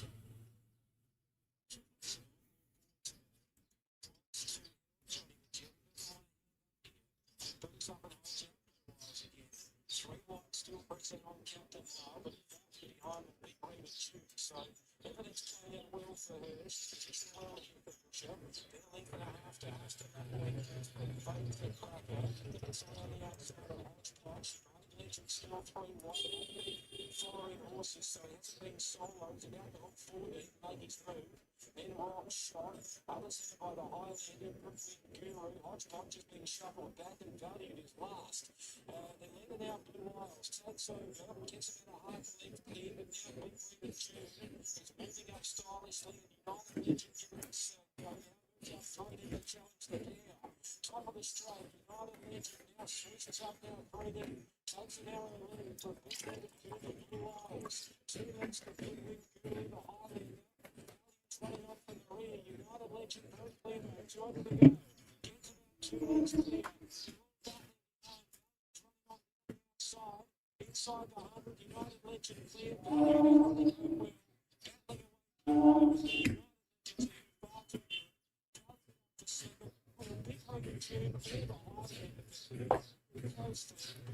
Just punching the last 50 and then 50.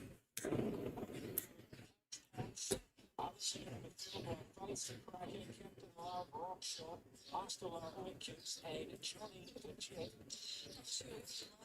United Legend 331.64, Jacob Opperman to right five, number 4 on Sport.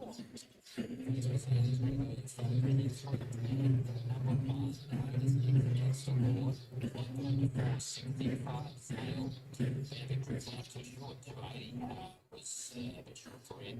Now 50, 4 dribble price, 70, dribble 650.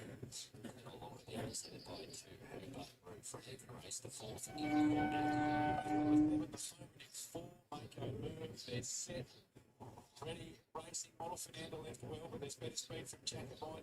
Battle is straight up to get to the front. Closing on those was Polka Dot Pink, then Jake's Desire further back. Mako Moves made some ground down the back. Double run time continued, also allergy free into the straight. Jacobite Battle in front, but coming out of Polka Dot Pink going the outside, and also Model Fernando. It's Jacobite Battle just in front. Jacobite Battle big. Inside Mako Move got the second. Just in front of either Model Fernando or Polka Dot Pink. I'll wait for the judge. It's moving on to the fourth. The head of the other Jackson Desire made some ground. Time for the double run. Jacobite battle line 17 to Murray Bush Greyhounds before race 8. There are 4 take the steps. This has been crunched. 11 into 5 and then 8 fantastic spike.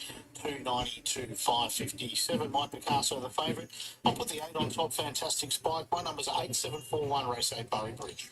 And 2594 at the Gallops. Number 2 United Legend 330 160. 5 Value 620. 9 Big Rita June 130 and 4 the Highlander 4. Let's hear from Rob Archibald. Settling up one, maybe a couple, but probably one in the Gold Coast Guineas on the weekend, which would be both up there.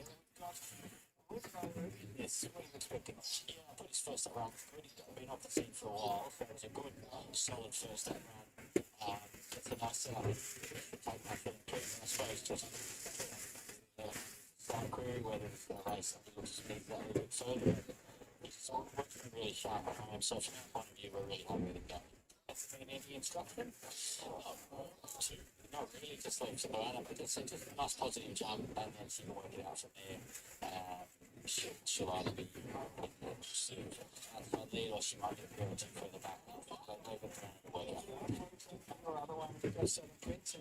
Yeah, really like him. I thought his first run was excellent. He was wide throughout. It was pretty tough. Late. I think he'll take good improvement from that run that comes to the mile should suit. So, yeah, another nice jump. Geez, you've got to stack in Saturday, potentially. How many sitting there? Well, the barrier guys haven't been overly friendly with John White in a lot of those races, so a couple will go over there, also options. But yeah, we've got a nice team. Obviously, Crystal Clear, a definite character in the coast, are probably 2 better chances than it's obviously in the feature race of the day. So, yeah, hopefully we can get a win there somewhere. I think she's going really well. She's freshened up nicely, and she seems to embrace really well for us. So, got a nice soft jaw, gets every chance. Pushing it after. Good luck as we get to Alex. I wouldn't mind being there, maybe. Unfortunately. Okay, I'm playing it safe here with is my play here.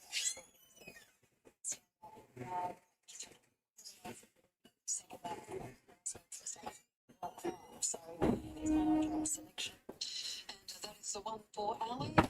And Mike is with the 4 and made a special super bright at $5. Karen McAvoy aboard. All right, well, 5 minutes to Bendigo Grace and back to Torpiri. And tomorrow 3, 4, 8 and 1 after race number 7. And Murray Bridge 2, 5, 9 and 4. And in the Greyhounds, well, I once confirmed race number 8. They just ran the 8th of the afternoon at Bridge Grace, and they're about to bring them forward by Warwick Farm. Lumber and table feet, if you are.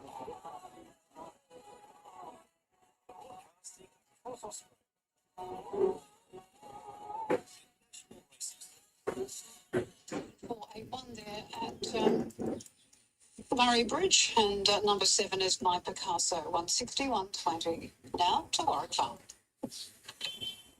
$5 number 4 Super Bright, $6.50 a pair about Zale and Dear Jewel. Tommy Berry not riding for the rest of the card, had 2 remaining rides. Race 6 is Adkins on Hopper. It's the first jockey he's had since Acceptors. Hopper, originally Chad Schofield, who is not riding here today. And Berry went aboard, now Adkins. And in race 7, Lipstick, number 17 will be Tyler Schiller as they load away.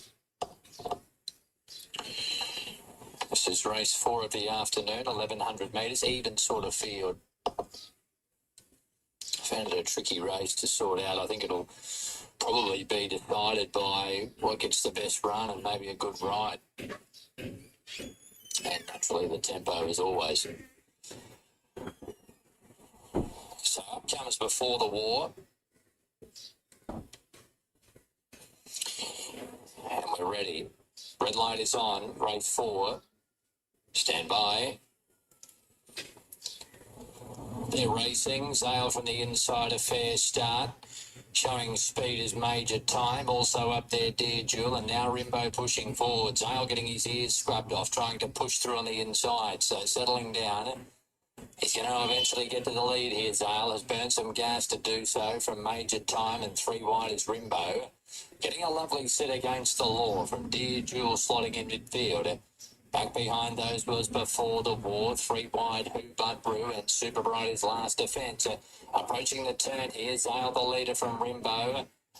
And in behind them against the laws had an absolute dream run. Dear Jewel forced to come wide, then Major Time, Super Bright ridden for luck to the turn.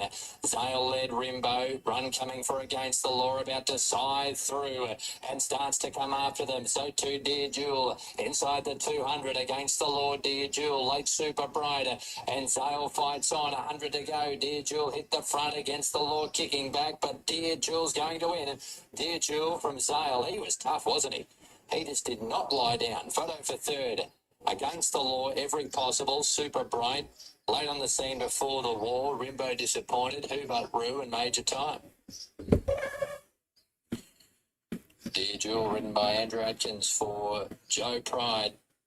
Number 7, Dear Jewel, 62170, Andrew Atkins. Number 5, Zale, $2.20. 6 Against the Law, $1.80. And 4 for 4th, Super Bright. That is race 4 at Warwick Farm. We've got Bendigo Greyhounds coming up. Port Pirie to follow. That is race number 2. Yeah, thank you, Mercedes. Race number 2, runners on the track. We are 4 minutes off start time here for the second, a field of 7, and we are up over the mile for this one. 7. That 6-year-old mare.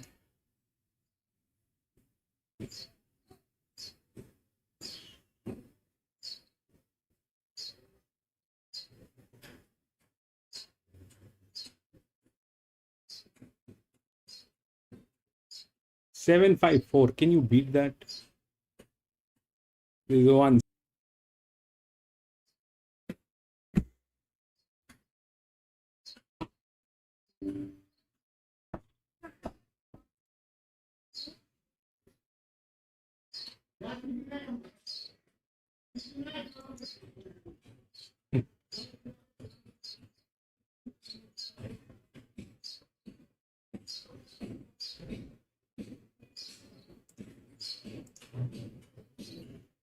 $754. Okay, we'll go to the next, I think.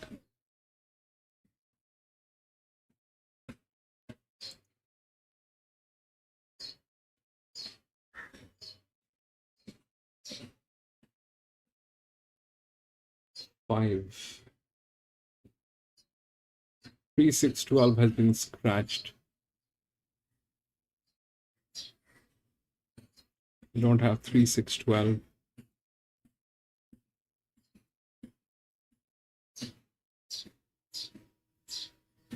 Three, 6, 12 is not there. 13, 2, 5, and 9.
I think it is 5. I think it is 5. Anyway, the odds are like 13, 2, 5, and 9. So 13, then we're talking about 2, which is okay. So what is happening is this, that the 13 the 13 is a drop-in class. Okay, the 13 is a drop-in class. Now whether that is drop-in class is negotiated here. Okay, now that drop-in class becomes like that. Okay, and that is the highest. Now it's just the it is contradiction. Okay, this is the drop-in class, it becomes a drop-in class here also, but here it was a challenger which becomes a drop-in class here. Why? Because of the fix that is being done. Okay, so that's exactly how things are working. Okay, so here if you look at that, so that was challenging. I did not expect the 6-year-old mare to win. I did not expect that, but that happened. We can't do anything about that, but that's something that happened. So that's that, and that challenger becomes like this, and that probably is there in the game 56, and here 58 will talk how we'll see that, but probably 5 this that 59 drops to 1.5 here. The 5 probably 58. It's 5 is not there. These two.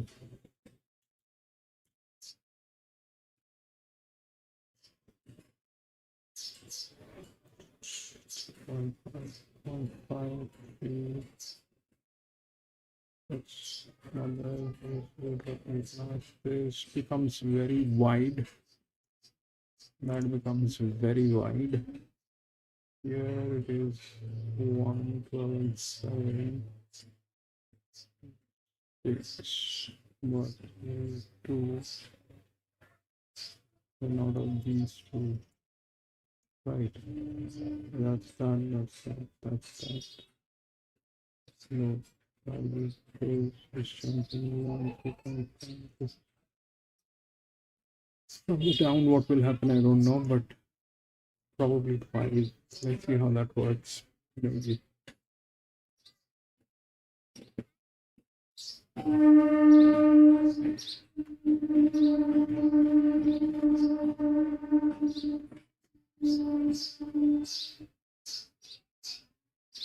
Five and 13.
There is something seriously wrong with this horse.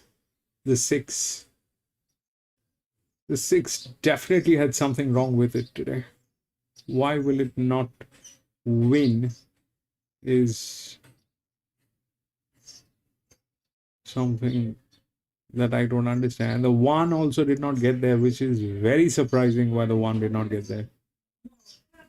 It got beaten by a 7-year-old mare and a 6-year-old mare. That's pretty much disastrous.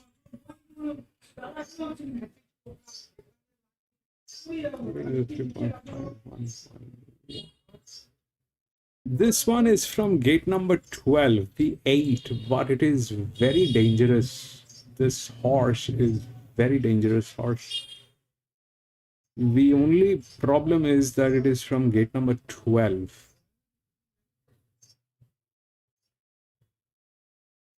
If that knocks out the 5, then we are upside down.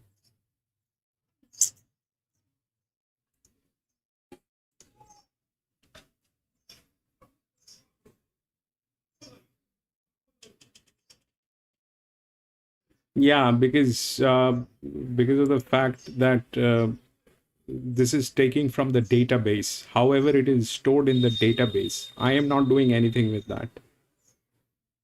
What you're saying is right, but this is how it has been fed into the database by Racing New South Wales, NSW Racing.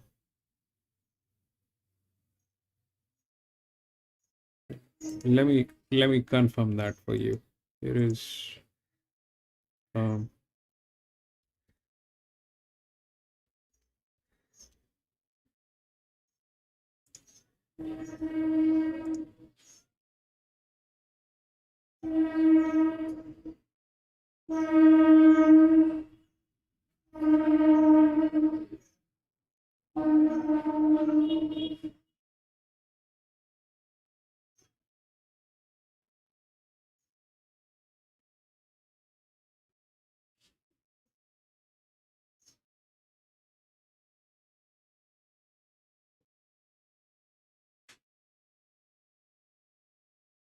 yeah, information.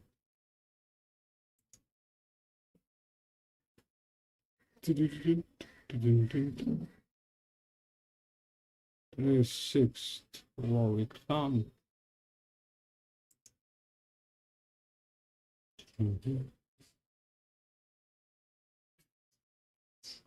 Four, right?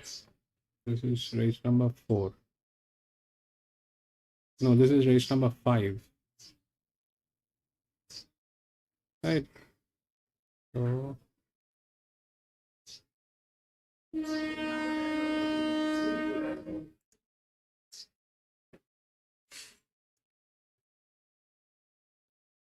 what's wrong with that?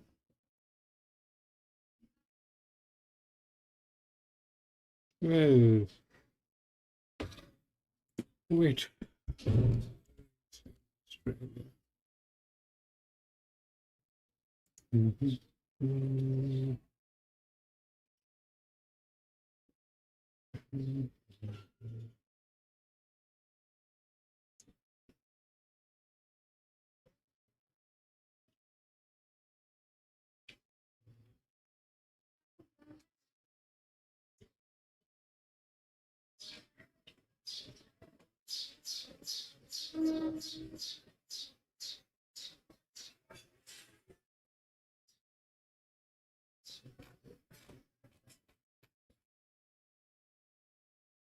It is somewhere. I can't find it right now, but that's how they store the data. It's I don't manufacture data, so the data is basically sourced from here, and it's either coming from Racing Australia or from Racing NSW. So how it is coming, I don't know, but that's how it is coming. So horse, where's the sex margin? color finish time. Let's see. So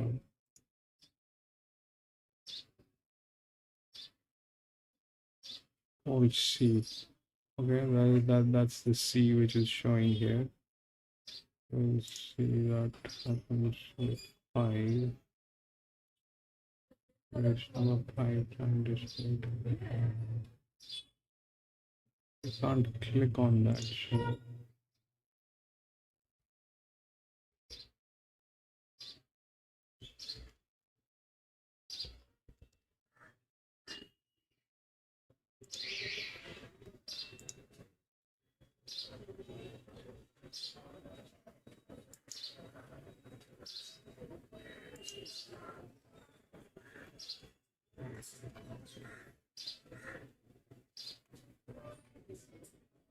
So it's 5. Brown is somewhere here. It's probably coming from somewhere, bro. It is coming from somewhere. But you're right. That's an error. Mojave River. It's coming from somewhere. Can't figure out where it is coming from, but it is coming from somewhere.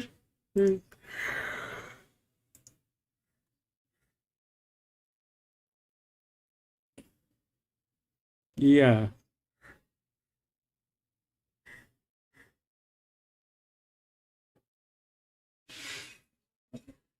Gatekeeper, yes, please. Let's take a look at the data. So this is 5, okay? This is race number 5, 1600 meters. 13 is the favorite. That's the drop in class. Then that's the 2. That's the 9. Through the effect, we have that on top. That's the EW anyway. This is going to run linear. All of those things are possible. I like the 8, but it is very wide.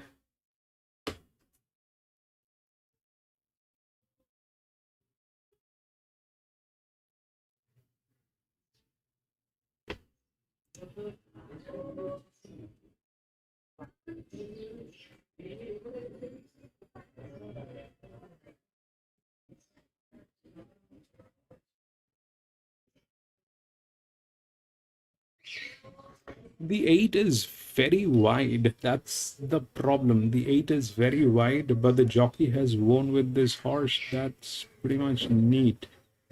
Things can go wrong in this one. Things can go wrong, you know.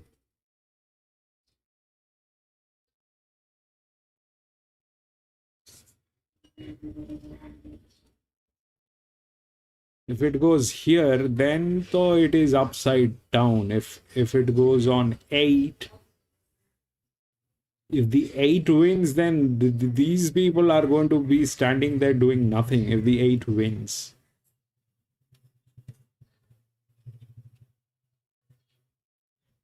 Then it will go 12. Then probably drop this. This is 12. 6. Then it will drop here on that.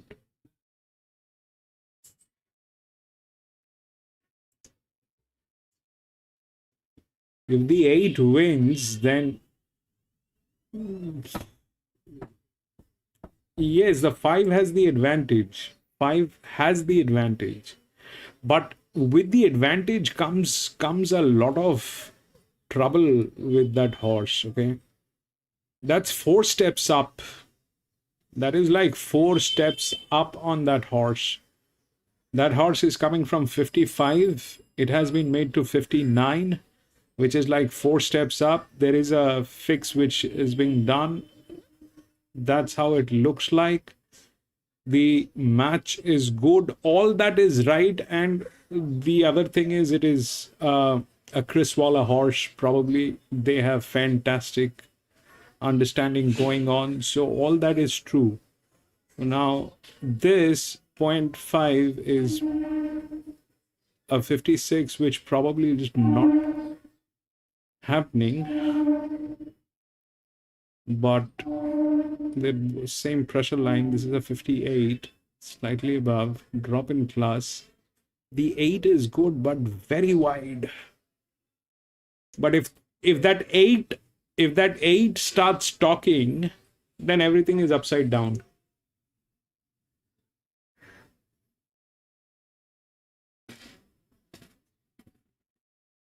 If the 8 starts talking, then it is upside down, bro.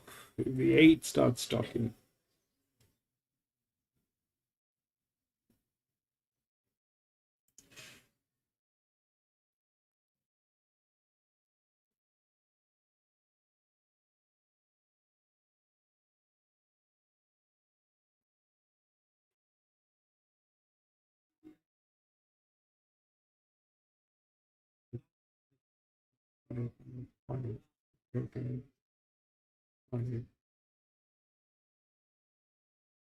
What happens here? So practically speaking, we did not get any horse today that actually could deliver from there, which means that the horses are not in a right condition. That's all that means. This will not happen in Flemington. This is not going to happen at Randwick. This thing is going to these horses are going to deliver, and they are going to deliver massively. Today it is just that we are at Warwick Farm. They're not in a, they kind of are like that, but like this one, the 7. Here we can't trust this. Here we can't trust the 7, but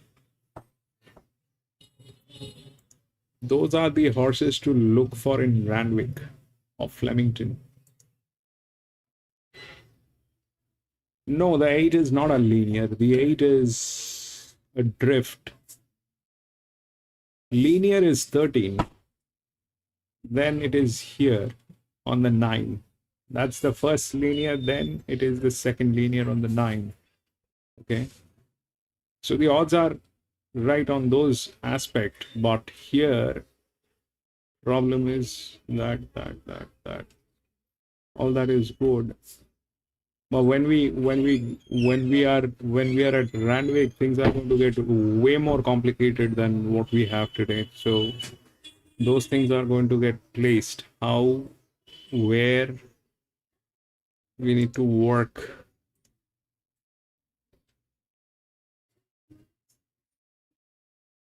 And therefore defaults to 11. 11 is yeah.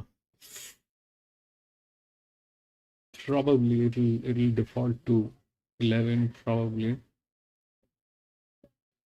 But that is also a little questionable thing. Why? Because if that happens, if the 8 moves in and wins this for any, I mean, honestly speaking, here is the thing. So this is 4 step up. This is only like 0.5 down. This is 3.5 down. This is 0.5 up, but in stress. But if this thing delivers from gate number 12, then sir, it is upside down. Then it'll go nuts. If the 8 wins, and honestly speaking, can it win? I mean, if that gate is not a matter for this horse, then yes, I'm very scared.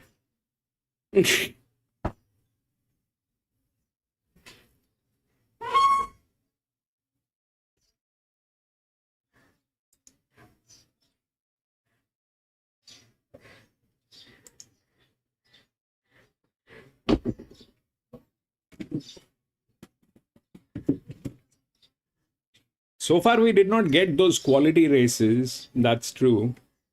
We very substandard kind of racing happening.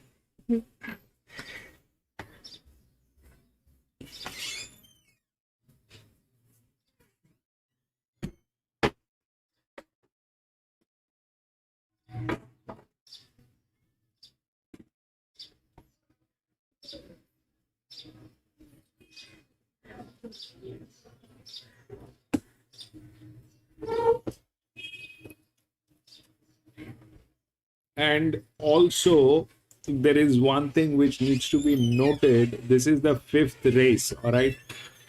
So far, none of the favorites have come in home. So far, none of the favorites have come in home. Which means that they have to start delivering favorites now.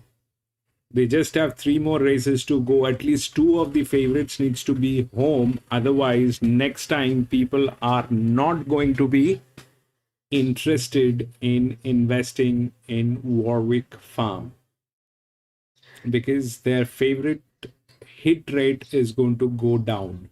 So it will become very unstable next time. So those things are also a matter.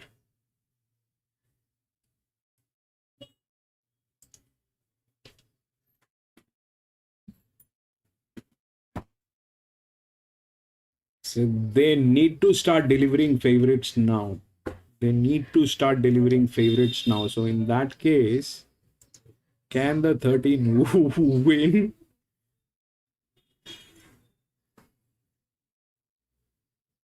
I think no. I think no, it cannot win. Probably.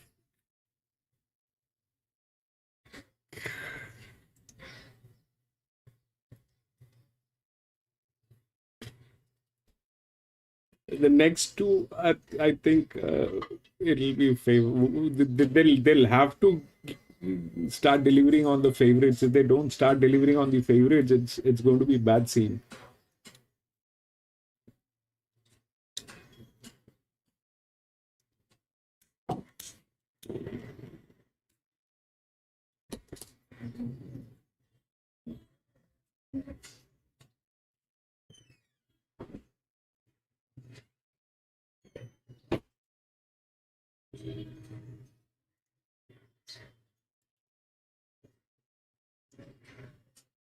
The 800-metre mark, and Gilbreth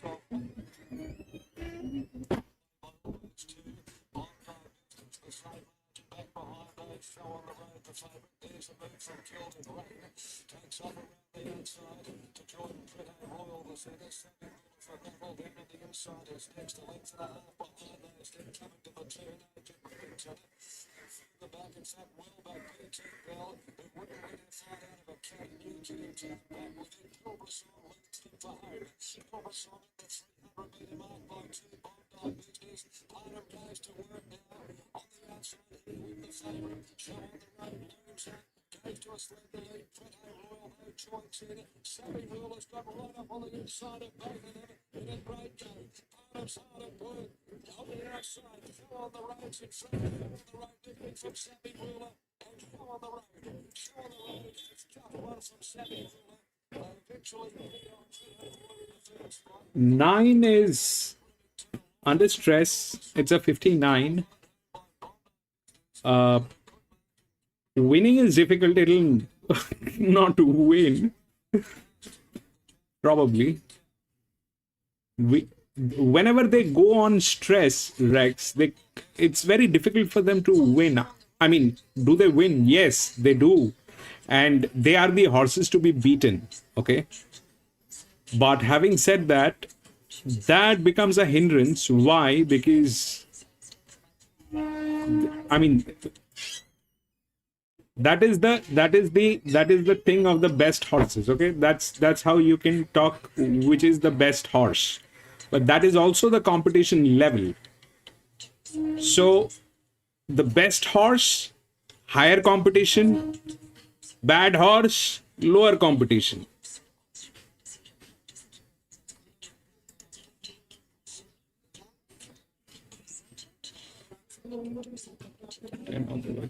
Too huge.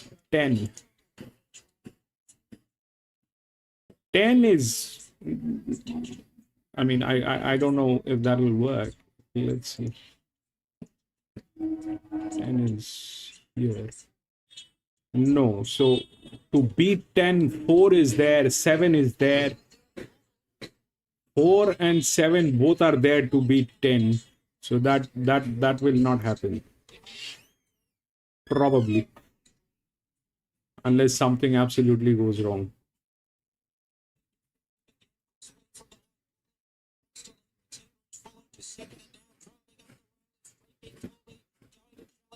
Further back in the field, front seat, Betty and a midnight flight, Gold Star, Amy, followed by Australian Raven and Benched. Well in the straight, still Brooklyn Ball in front, trying hard, creeping Colby, but Brooklyn Ball found plenty of reserve to win by a length and a half. Bigger creeping Colby, third in Petite Rouge, then came Gold Star, Amy, further back to front seat Betty towards the end of the field with Cheyenne Raven, midnight flight just in front of him with Benched to the timer at 19.8. $2.40. Paul Perry race 3, 4 minutes away. Yeah, thank you, Mercedes. The third on the card over 2050. Lower Manhattan, number 6, 290 into 240. Skinny Horace, number 3, 5 into 380. And after the chase, number 4, 350 out to 480, 420 out to 550. Number 2, Japanese Mickey. My on topper, number 6, Lower Manhattan. As for distance on his side here, finishes off his race as well. And also a last start winner here at Port Pirie. Race number 3 in 4 minutes. In Goulburn, Georgetown and Gundawindi.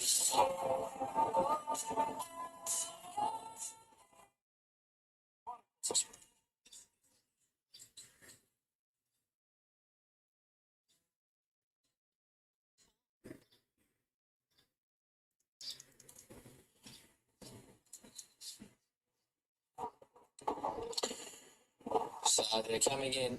1600 metre race, interesting race. 260 super fabulistic.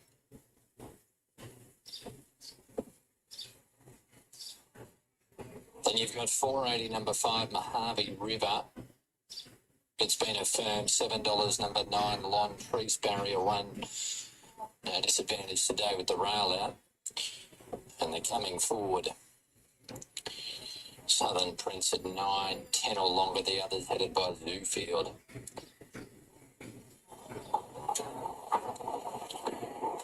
Now Zoofield will be the next in.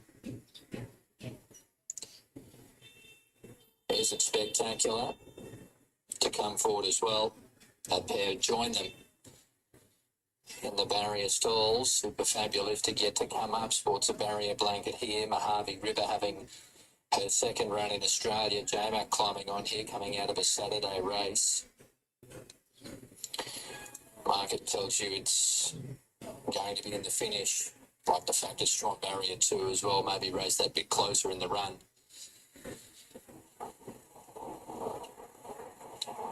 Affirmato coming up.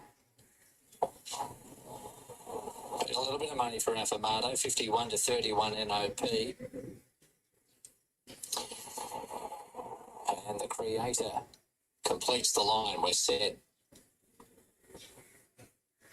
Ready at the mile, they're off now. Mojave River jumped only fairly. Affirmato away well. Super Fabulistic and Zoofield are up there.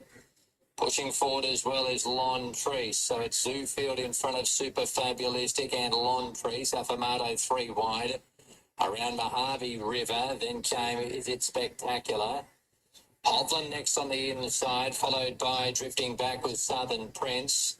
Then Green running. The last one is the Creator. Zoofield led, 1,000 metres to go from Super Fabulistic. Affirmato's cast is 3 wide. Behind them then on the inside was Lon Treese. Mojave River has to be pushed along to hold his spot in the 1-1. He's dug up there to take closer order. Followed by Hovland, Is It Spectacular? Then Green Run, followed by Southern Prince and the Creator. As they go through the middle stages, Zoofield in front. It's Zoofield showing the way by half a length on Super Fabulistic and Affirmato. Behind them, the rails Lon Treese. Mojave River's never really travelled here off the bit again. Then Hovland. Is It Spectacular? Zoofield to the turn from Super Fabulistic. Lon Treese bolting behind, needing a run. Affirmato starting to give ground and railing up is Hovland. Zoofield, Super Fabulistic into the straight. Lon Treese close enough if good enough. Comes to the outside. Further back was Hovland. Super Fabulistic hits the front. A length in front of Lon Treese Hovland is coming through on the rails, but Super Fabulistic still in front of Hovland. Super Fabulistic needing the post, but finds it from Hovland and Lon Treese. Then the Creator, followed by Mojave. Mojave River needs another lap, I think. Then the Creator, Southern Prince, followed by Green Run. Is it Spectacular? Zoo Field, Affirmato. A couple of those leaders drop right out. Well, 13 Super Fabulistic, 220, 130 Rachel King, 8 Hovland, $5.90, and 9 Lontrese, 220. That's 13.89 after race number 5 at Warwick Farm. Paul Perry's coming up, and then we're back to Gunnedah for race number 2. Number one, in fact, Southbrook Lady is the $2.15 favourite, and it's betting number 2, Rose and Tarrows at $3.30 from $4.80. Number 4 is Unhurried, $18 into $5. Some good support there for the blue, and of the other 13, 8, and 9, and then I think 5. 13, 8.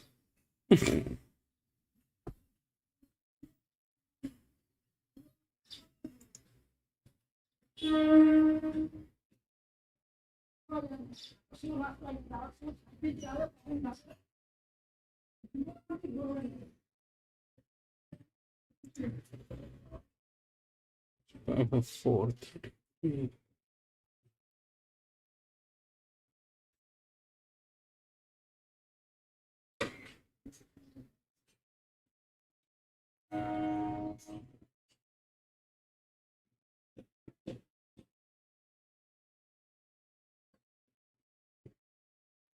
13, 8, and 9. The 5 did not make it.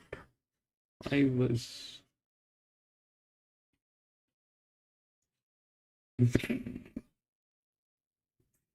So they have to start delivering the favorites, because if they don't, then things are going to be upside down for them.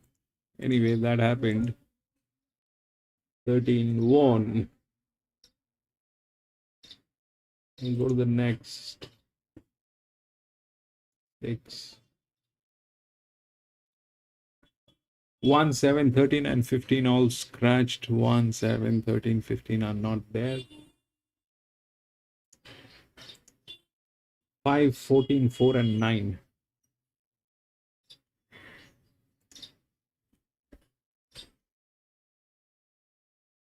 Five, 14, 4, and 9. 5,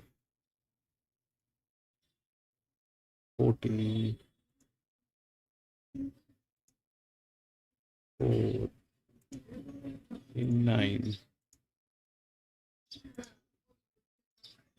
Okay, that will not happen. That will not happen. This will not happen. This. 557. 0. 7, 5. So now what happened is why the 5 did not win. Okay. So technically 5 is a bad horse. That's reason number 1. Number 2, why it did not work is probably it is 4 steps up and the 13 is 3.5 steps down. So that's where the thing is. The 11 was under stress, so 11 cannot work, and then it worked here. The 6 and the 2 and the 1 was highly fixed, which is a bad thing. And then it dropped here on 9, and then came the 5. Jesus Christ, man. Now the 5 is the favorite. So that is stress. Then what happens? Then it comes here, 10. That's a 61 stress. Now the 5 is to make Clark. That's where the problem begins.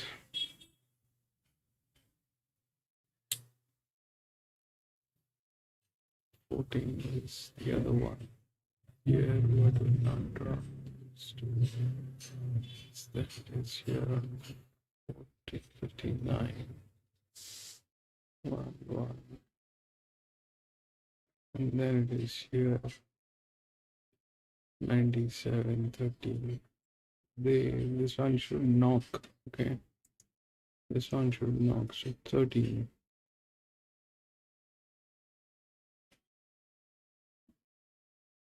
13. Where is the low pressure? The 9, which is gate number 3. That is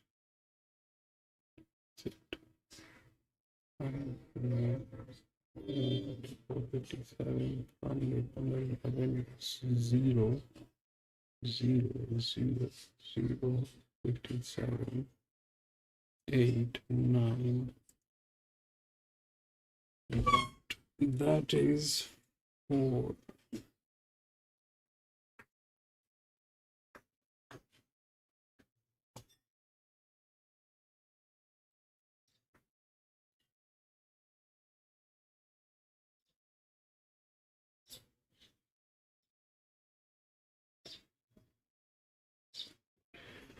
It is 4.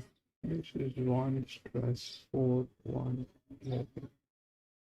I will go on 0, 11, 0, 0, 14, 59, 2, 2, drop 1, up, this is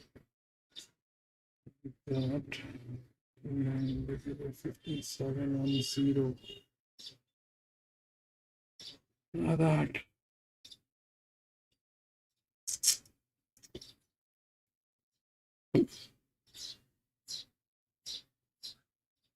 and then it is here on 12,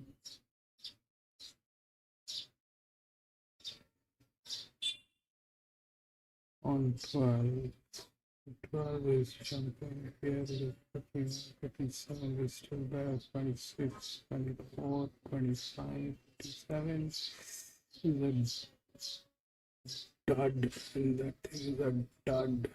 This is good. 16, 37, 30, 12, and then it is here 2.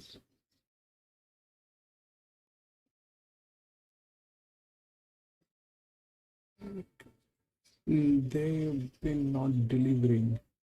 It's not the right. It's kind of missing out here. Here, 4 is 11, 13, 5, 8, 11, 54,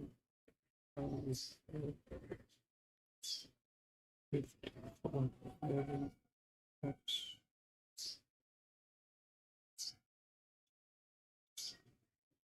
is 11.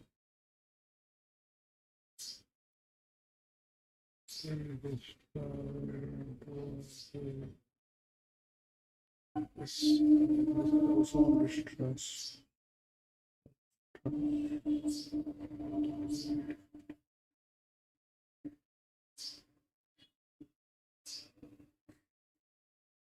See, technically the 5 is the right odd. It somehow boils down here only, but that's how it looks. Okay, that's the scene which is going on with this horse. This probably is a.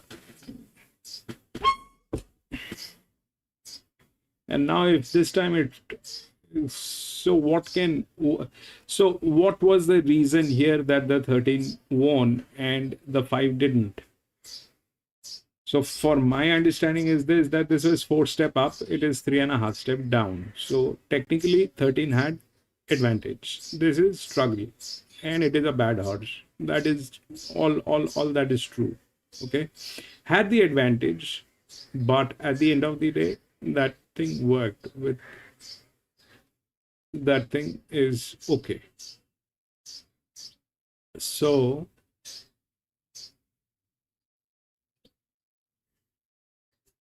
here it is, the 9 is up again, 4 step up, and the 5 is like 1.5 step down. So technically, the one that fits into the bill is 11, which is like 0.5 step up. Here it is a 0.5 step up on 60, which is getting into stress. This one is getting into stress. The one actually that fits the bill is 11. Okay, and the 5 looks like that. This one is 2 step down, so that's where the advantage will play on this 59.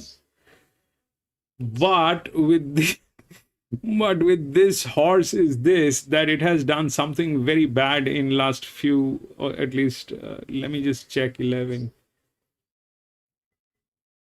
Yeah, so it came in 5th and then not even within the came in last, and all that happened with this horse. So that's why the leverage has gone down. Okay, so this becomes a very unstable horse. This one is a very unstable horse. That's why the leverage is so down on that horse. But technically speaking, so the 9 is like 4 step up. Yeah, first the 12 is in stress. This is a 54 that became 58 going 4 step up. Okay, that's that part of the story. And it is being ridden by JMac. JMac had the same opportunity here, and JMac kind of, couldn't deliver with that horse. So the problem is, what is happening is, here JMac was on 5-2-6. Here JMac is fixing on that.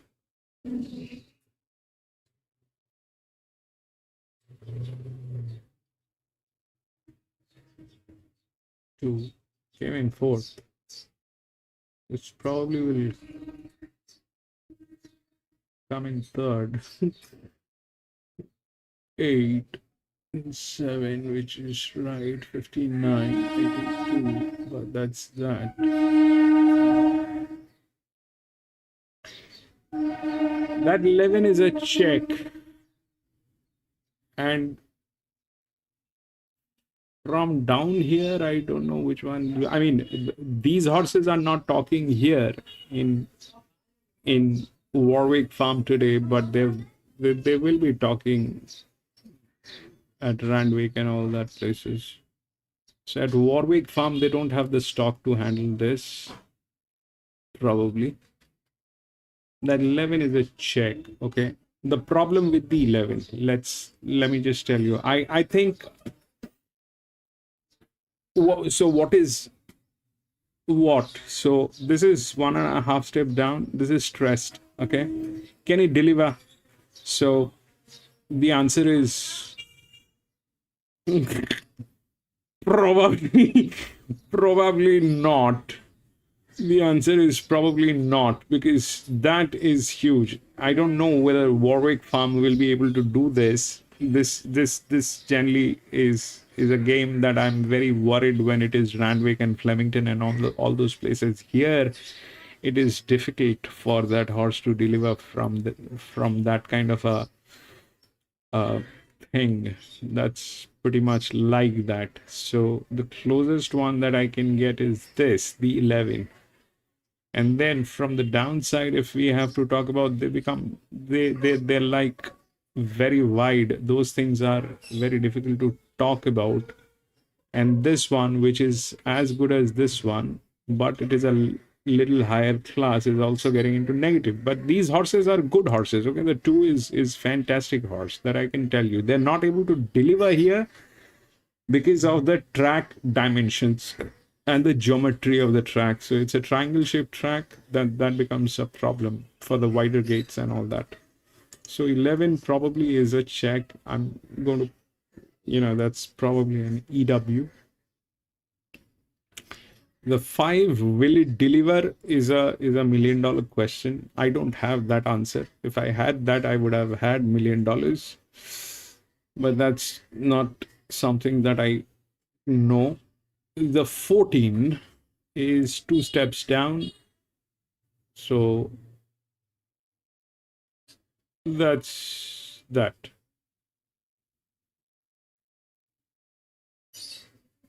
So probably here, what might happen? So probably here, what might happen is this. This is a neutral. Can it go as a neutral? Yes, it can go as a neutral. Why? Because of where it comes from. Neutrals will have to be from a very higher class. Through the DICR, it doesn't show, but here it is. It is coming from 59, which is a drop, and then it became 57. So can it deliver as a neutral? Yes, it can. Yes, it can.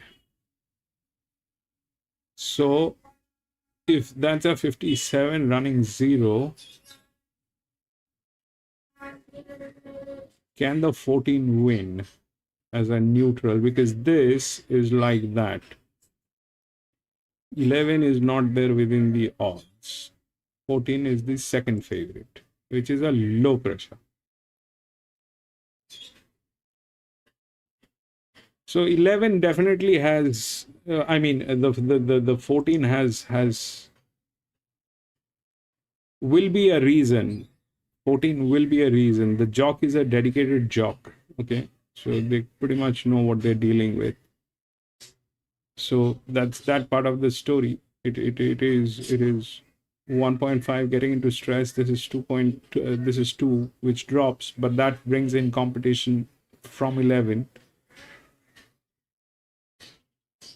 Problem with 11 is this, that the match is bad and it is going to run 0. Both of them are dicey because 0 is dicey. Neutral is also dicey. Things can go wrong.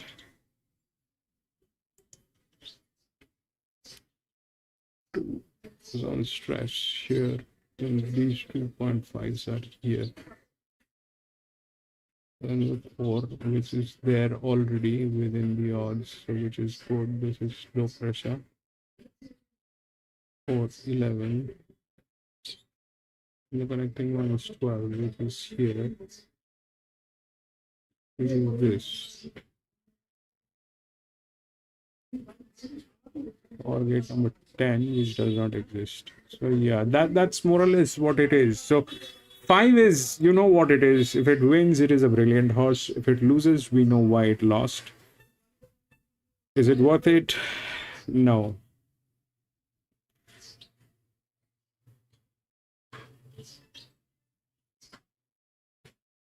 $14 is going to be talking to a lot of people. 14 is going to talk to 11. 14 is going to talk to 6.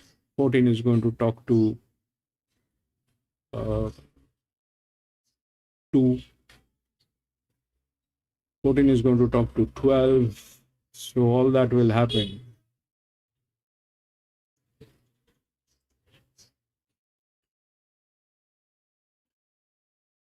What's the problem with 10? It should win, but won't.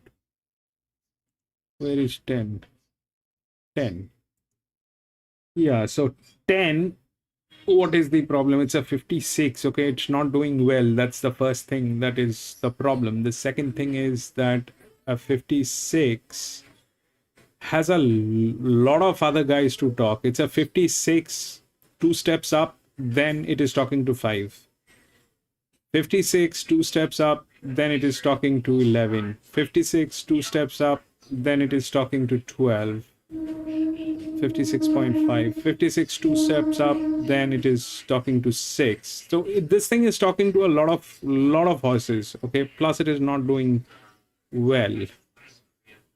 So these are like 4 steps up. These are like expected that they are fantastic horses. Okay, these two are like expected, they are fantastic horses. So that's one way of looking at it. The other way of looking at it is that they will not be able to achieve that. That is not kind of an achievable target. especially for 3 from gate number 15, and for 9 because it is a 54. Okay.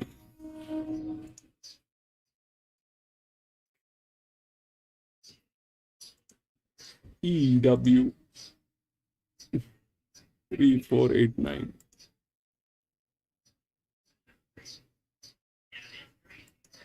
EW 11.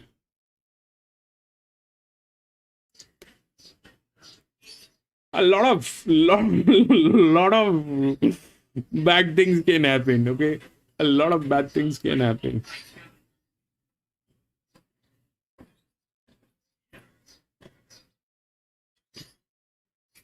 This is stress. This is stress. This is very stressed.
Three, 4, 8, 9.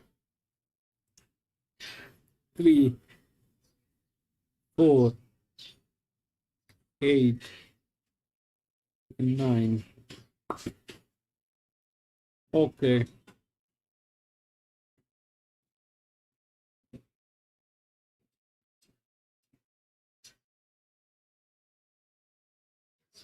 I mean, here is the honest, gate. The thing is, when we see a drop in class, so why there is a drop in class? Okay, so basically what is happening is when they're manufacturing this or they're designing the race, all right, they're taking horses which will summarize to the lowest weight. How it works is this, that if you look at the largest weight is 61, okay, that is the largest weight, and the lowest weight is 57, okay. Somehow they will make sure that at the end of the day the production weight is the same, okay. So whether we see that as a 61, the production is still going to be 57.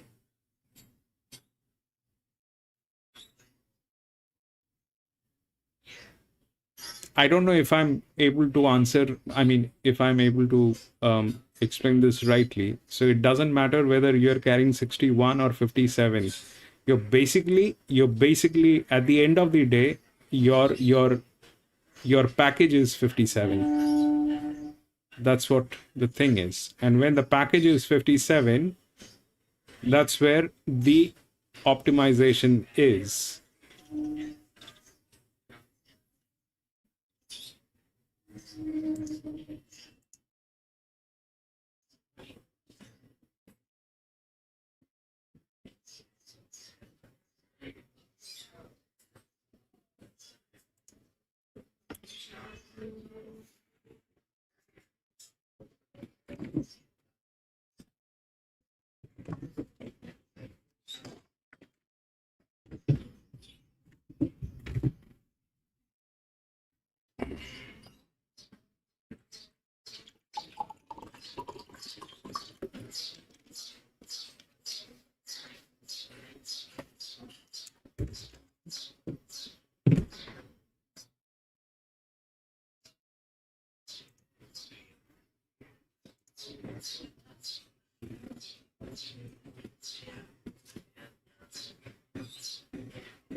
Shining for this race. And we're almost ready. So 2 to row. Salangina draws an outside gate. Gets a 2 kilo claim here for Alicia Warren. So Rawlings in. And they're ready to race now. Race number 6 here at the bridge. No red lights on. Gates are back, we're racing. Maple Way off the inside, step well, but Lascelles Lark, she began brilliantly today and she spears out. She found the lead and look at her go. She sprints away by 3 to Maple Way.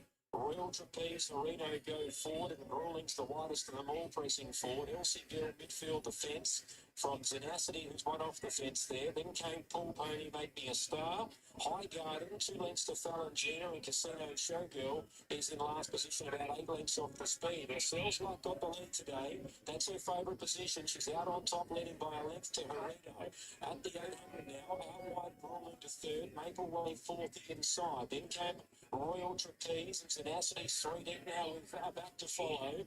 Then came the inside Elsie Girl from High Garden, Paul Pony, Make Me a Star, Falangina's and a lot of work to do, and Casino Showgirl's last, but on top Lascelles Luck. She tries to break away from the field. 400 metres to go. She's 2 or 3 clear of Maple Way. Then came battling Herino. Make Me a Star starting to thread passage between runners, and out wide Falangina's now running on. Lascelles Luck the leader, 200 to go.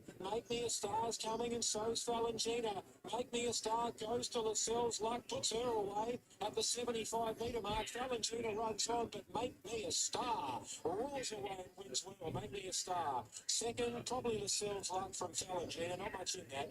Force a photo as well. Zenacity and Casino, Showgirl and High Garden. Not much in fourth position there at all in the photo. Then came Royal Trapeze, Maple Way, Elsie Gill. Well back in the field then came Paul Pony, and the last couple in Herino and Rawlings. Captain Make Me a Star is 260 for Harry Grace, a photo for the minor end. Both numbers soon as we head to Warwick Farm before the running of race number 6. And the favourite is Super Massive, $2.40 from 260, number 5. 14, Jacob's Ladder, 12 to 650 today. 9, Invaded Zim, 850. 11, Sanctified, 850. 2, Battle Him, easy at 10.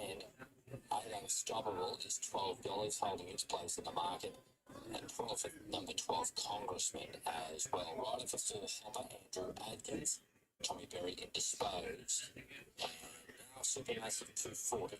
7 minutes to race 6. Tomorrow, Right, well, There's good speed from wide around, trying to surge across. White and black round the front. Rockhole's Viv goes with it. Then Park Kettle further back. Wide in the out, Limestone. Then House Money back on the inside was Park Kettle and also Destiny Pandora. Rockhole's Viv surged to the front. White and black tries to go with it, but Rockhole's Viv, the last favourite, got up. Rockhole's Viv beat Park Kettle. Third would have been White and Black, who just weakened slightly. Limestone ran on from House Money, Destiny Pandora, Mum Spaghetti towards the tail. 19 seconds to run. The winner, the favourite, number 7. And number 7, Rockhole's Viv, $2.80, $1.04, 2 Park Kettle, and number 4, White and Black. All right, after the previous there at Murray Bridge, we'll have completed numbers in just a moment on the running of race number 16. Make Me a Star, $6.80 and $2.60 for Harry Grace. 11 Lascelles Luck, second, $1.80. We've got number 3, Falangina at $1.80 and 8 Casino Showgirl, fourth. So 10, 11, 3, 8. They're moving in at Ascot as we take a look at the queue, race 4. Favourite 4, Aston Alarm, 165 to 175, back into 165. 7 Holden Spin, $6.50 into $4.20. 5 Bundley Queen, $7.50 to $6.50. And number 8, Sister Holly, is $5.50 out to 8. Race 4 coming up in just over 2 minutes. On with the favourite Merc on top, Aston Alarm, who was at the one start for a good third here over the track and trip. Back to you soon, Jared. Thank you. And now to Ascot. So now we only wait on Valley and Dawn, and they'll be right ready to be dispatched. Horn Pride, Australia Maiden Field. Julie Angel, the short price commodity. They stand well. Often racing, push the limits and act a bit of early speed and drop back with King's Boy shortly after the start. Julie Angel, they got out very quickly. And so did all raced up, is burning across, looking for the lead. Inside of those, cannot stop as they settle through the first 300 metres. Valley and Dawn pressing on, but very wide on the track and deeper still. Bended like Bex is going a bit keenly. They're followed in the middle by Flickin' Rubies in a modestly run affair. A length and a half away on the inside next of all. Impending Lass is back there. She's able on the inside. And being closely attended here. By push the limit, second from last. The 700 mark, the favourite led the way, Julie Angel, and had them pretty much... No problem, bro.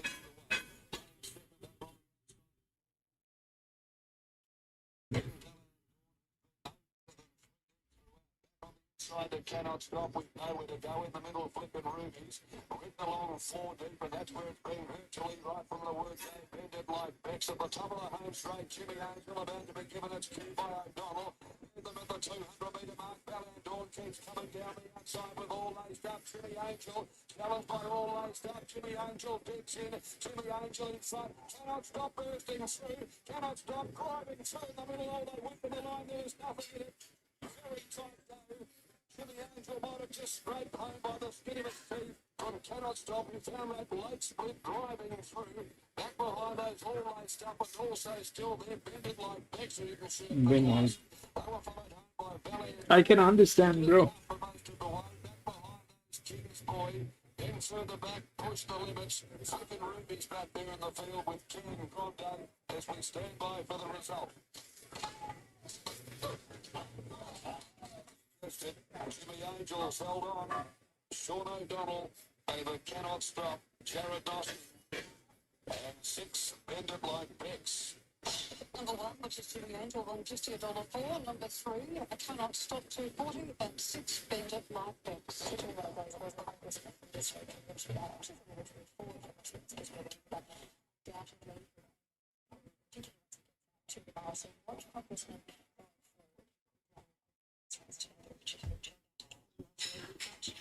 Angels actually is. Oh, I'm doing it again.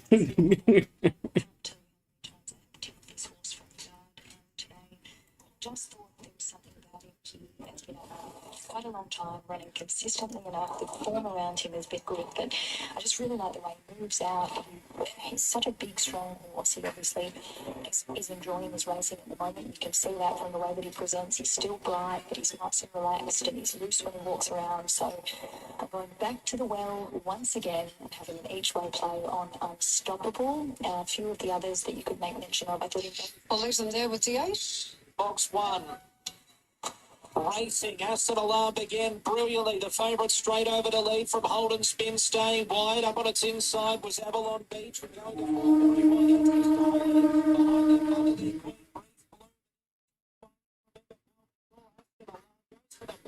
and the favourite races away. 7 in front of Asset Alarm bolted in.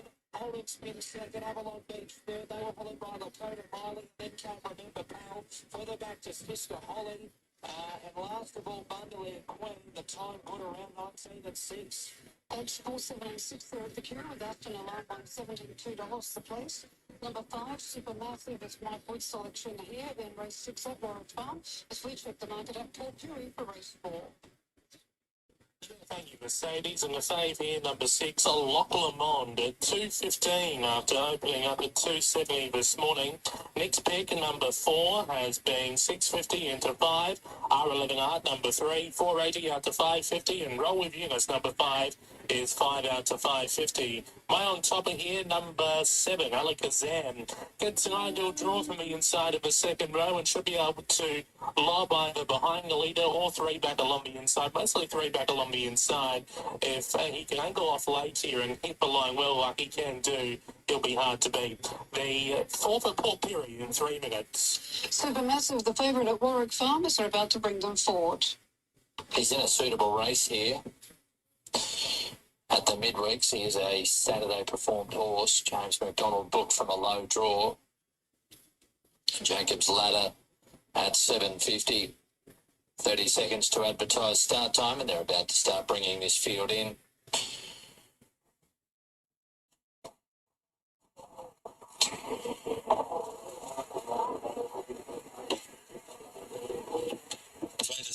That was 9.50 up to 10. Bit of money there into 7.50. And then your tip, Brad, Jacob's Ladder, $12 on opening into 6.50. $12 this morning into 6.50 and just showing 7.50. Is the draw going to make much difference here for race 6?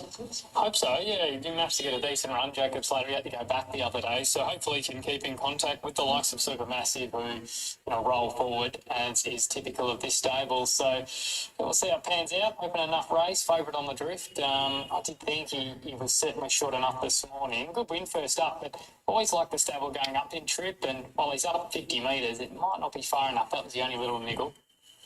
Yes, the favourite is getting up now. For the first time, it's got $3 or above that. It's always been below that. All right, here's Luke now with race 6, third leg of the quaddie at Warwick Farm. Jacob's Ladder comes up. Looking out for Jacob's Ladder running on here. And the starter is down front, ready to release them for race 6 at Warwick Farm.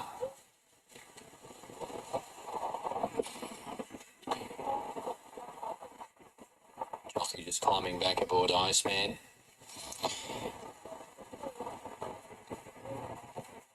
He's drawn out a bit off a freshen up here. Congressman the inside.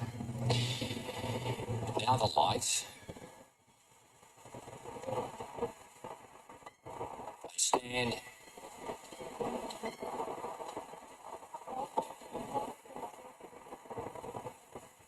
Starter holds.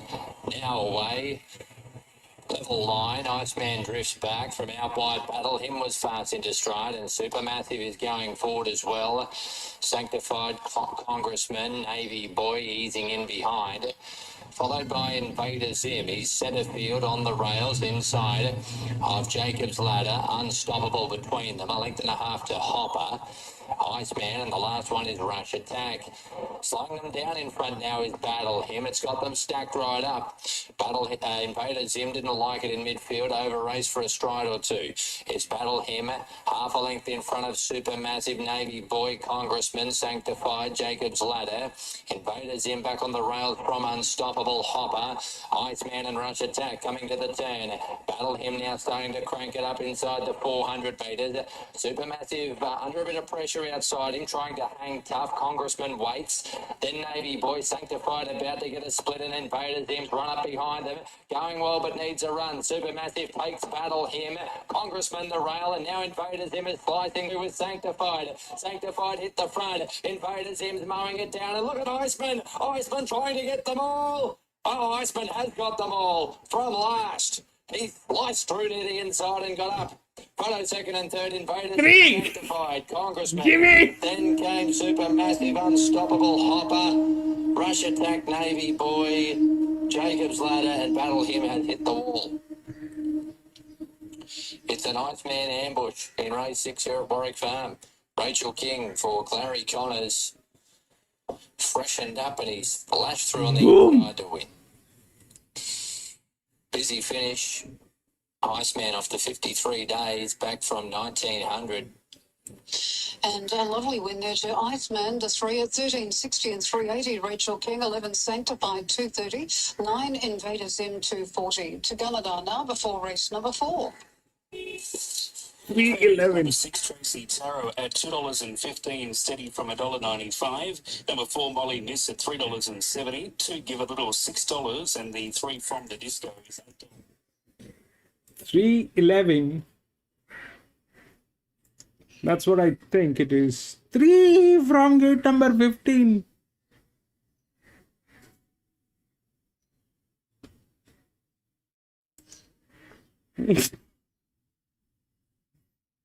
Three 11, and then I don't know what happened. I think the 9 got there.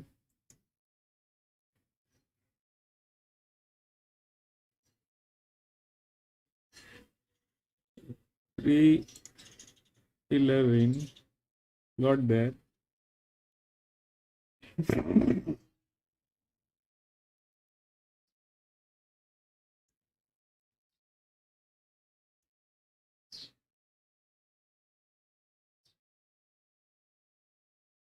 That is brilliant. The 5 did not make it. I think 11 got there. Yeah, 3, 11, 9 and 12. 3, 11, 9 and 12. 3, 11, 9 and 12. So the 5 did not make it. 3, 11.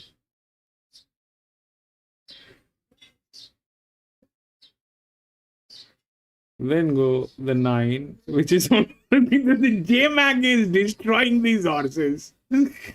9, and then went to 12. J-Mac is destroying these horses, man. So the 2 did not make it as well.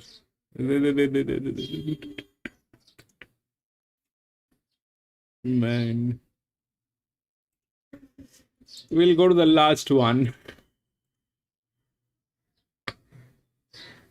7.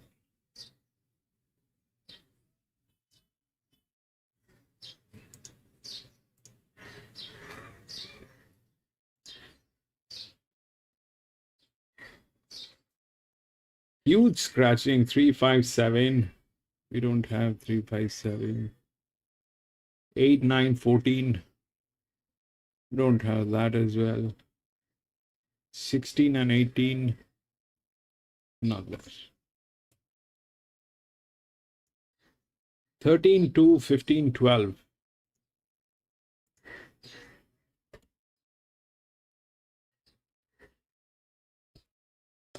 13, 2, 15, 12. 13, 2.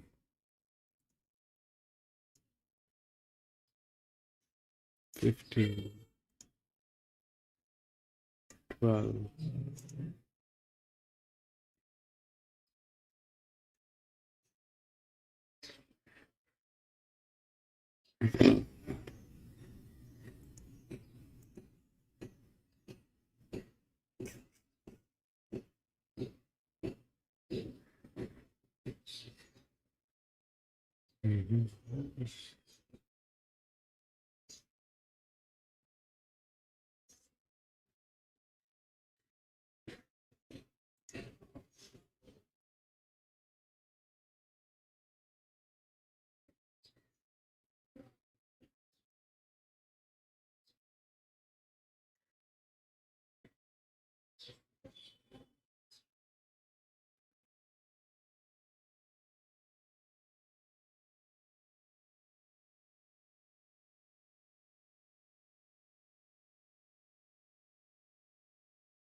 So that's 13.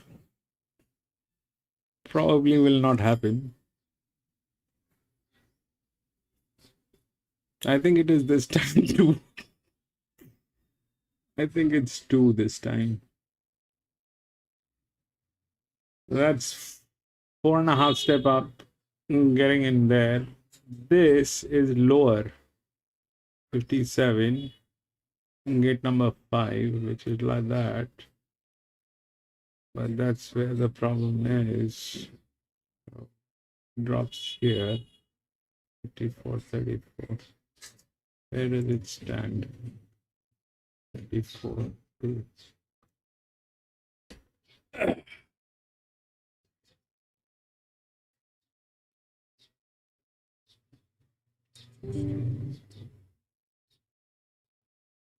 It's too far, 13 too far. 2.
Those are very wide gates. I don't know what will happen from there.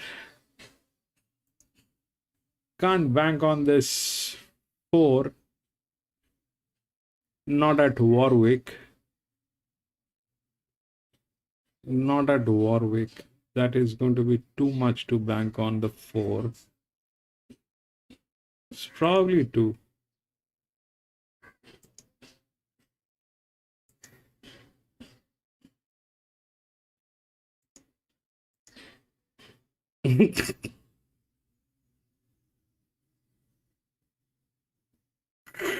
Brilliant. That was Jimmy.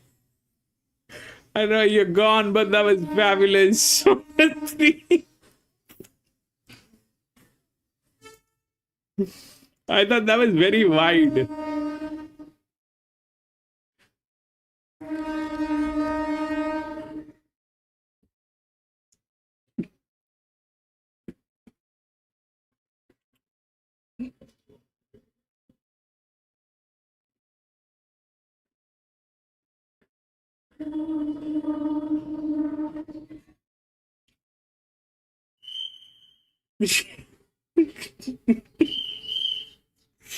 I think it's 2. It's basically 2. The 12 is okay, but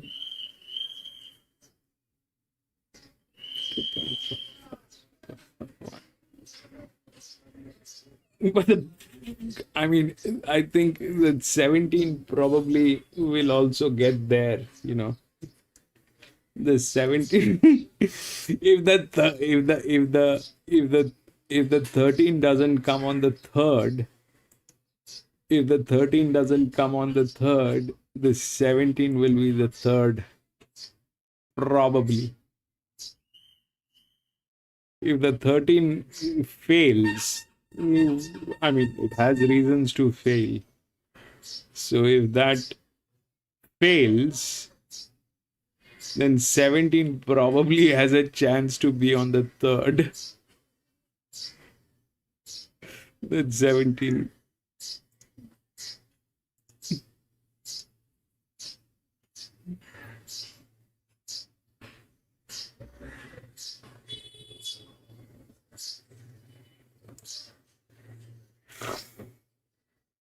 We'll see how that works, man.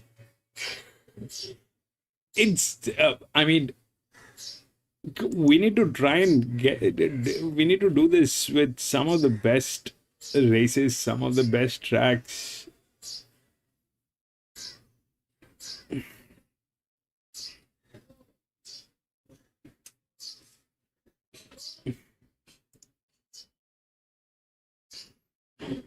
Two and 10. 10 is 15.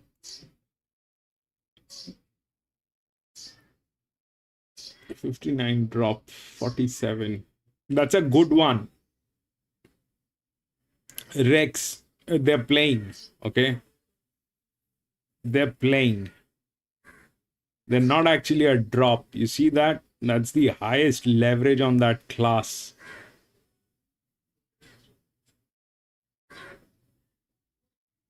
That is the highest leverage, but with they played very smart, but they should have they should have done this at a better time. This is not the right time. Oh, we'll see. It's a neutral. That's a very good horse, by the way, Rexy. Huge leverage on that horse. They're trying to play, I don't know, kind of a thing. I don't know. My horse is not doing well.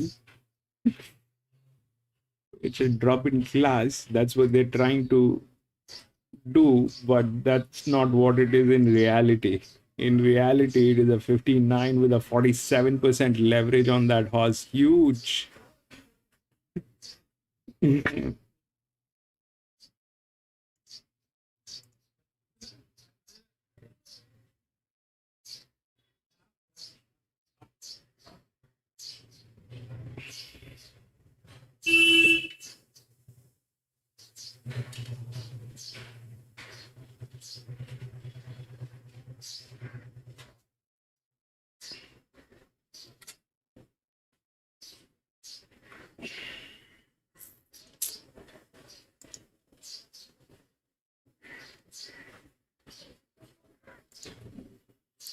How did that 3 knocked it out from gate number 15 is what the thing is.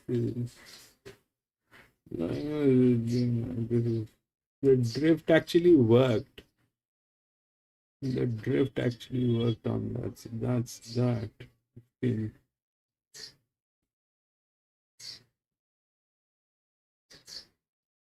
Any huge point on this. 56, 57,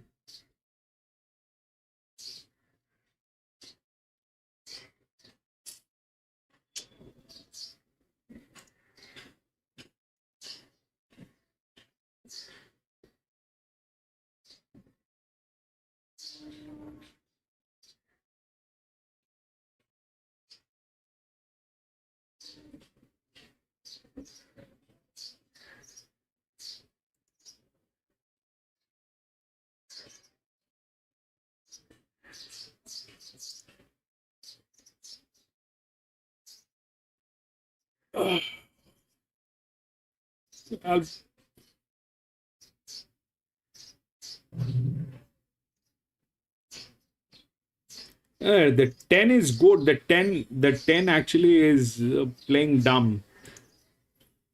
The 10 is actually playing dumb. But with playing dumb, they have chosen a wrong time. That's all that they have done. I don't know. I mean, I am working with the data. They have, but they're playing dumb. This basically is it is not in the form line. That's all that it says. But that's just the one way.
It has no choice other than liking the front. It has to run front. It doesn't have any choice. That's what the thing is. It's from gate number 15. If it doesn't run front, what will it do? It has to run. Plus, it is like that. So it has to run front. From gate number 15, if it waits for Christmas to arrive, then so there is no chance. That will be a very bad move on that.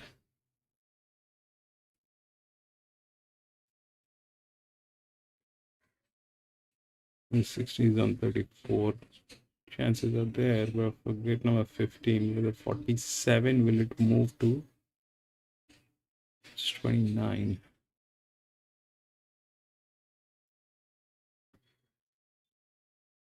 Let's see.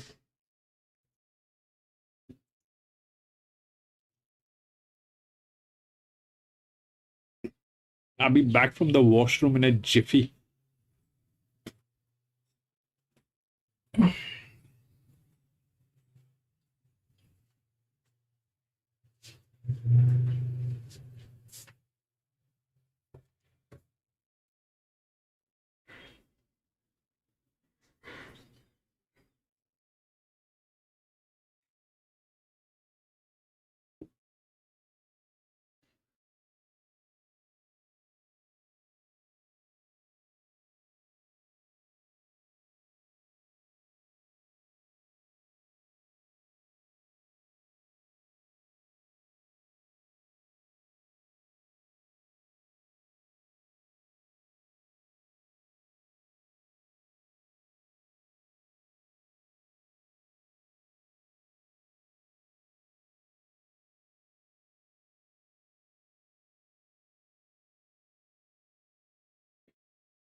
Okay, I'm back.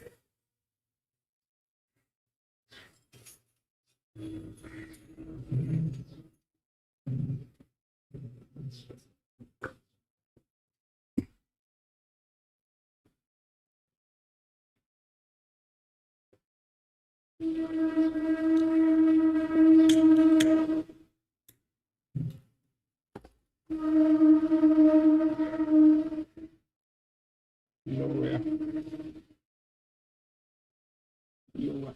Lower.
Run them into the ground here with Francis Boy, the veteran.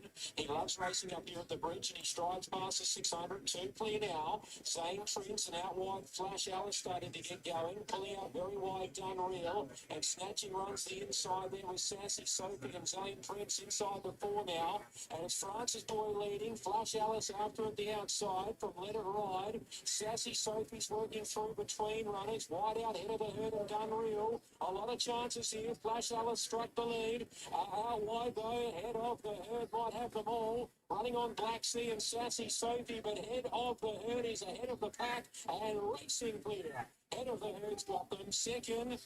Oh, that's either Flash Alice or Sassy Sophie underneath of it. Fourth placing might be Alpine Lee in a photo from Black Sea. Dunreal didn't let down. Then Hustle Oriental. Francis Boy, Let It Ride, Smiling Assassin, Zane Prince and Sanderstand. And number 4, which is head of the herd, $4.60 for Connor Murtaugh. Number 5, Flash Alice, $2.40, and a photo with 13, Sassy Sophie, $2.50, as we head to Warwick Farm before race number 7.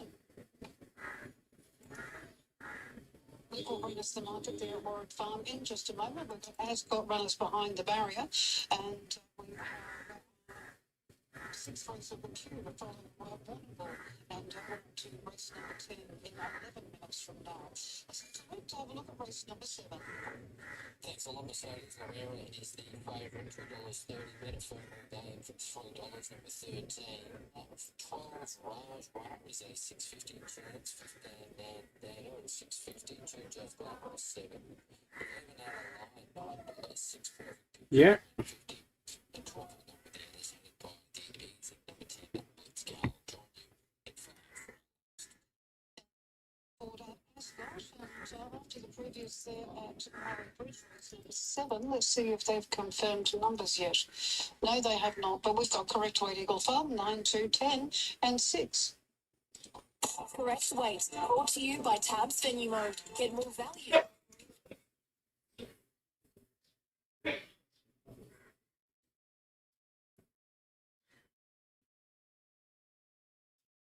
the stall. So we now wait here on God Send Lady to join the line as well. Yeah, you need bet shop on that. Thank you, Trev. God Send Lady coming forward now. So God Send Lady taken up.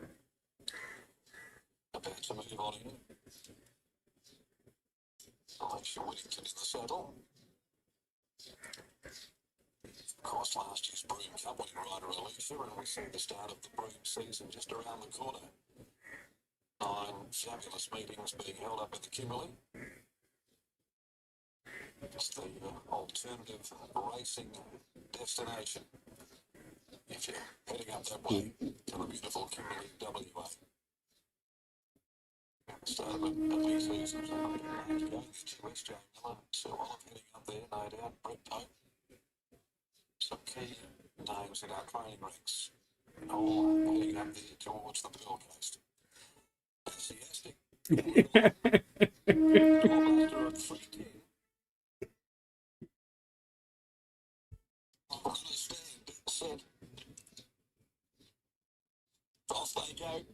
And missing the start more than a length, Enchanted Star, the first to get going though, painted red, got out of the gates brilliantly, away quickly also, Snipper Jet, Snipper Romance will posse up running third soon after the start, wide on the course, the Azteca Sniper Sun drives through, right behind those came Doorbuster, getting back a fraction better than midfield, Scenic George joining her though, over on the outside, Mama says so with a bit of cover as they work down the side, Enchanted Star's picked up some ground, Global Trip well back in the field, likewise she's Capitana and dropping out last, God Send Lady, painted red, it'll be the first for home, they balance up at the 300 mark, painted red, races two clear, Sniper Sun gets away from the inside, battling away behind them, Scenic George and Enchanted Star right up along the rail with Doorbuster, but painted red broke away from them, painted red establishes a race winning lead, and they won't get anywhere near painted red. Painted red, brilliant first up from Scenic George, Sniper Sun.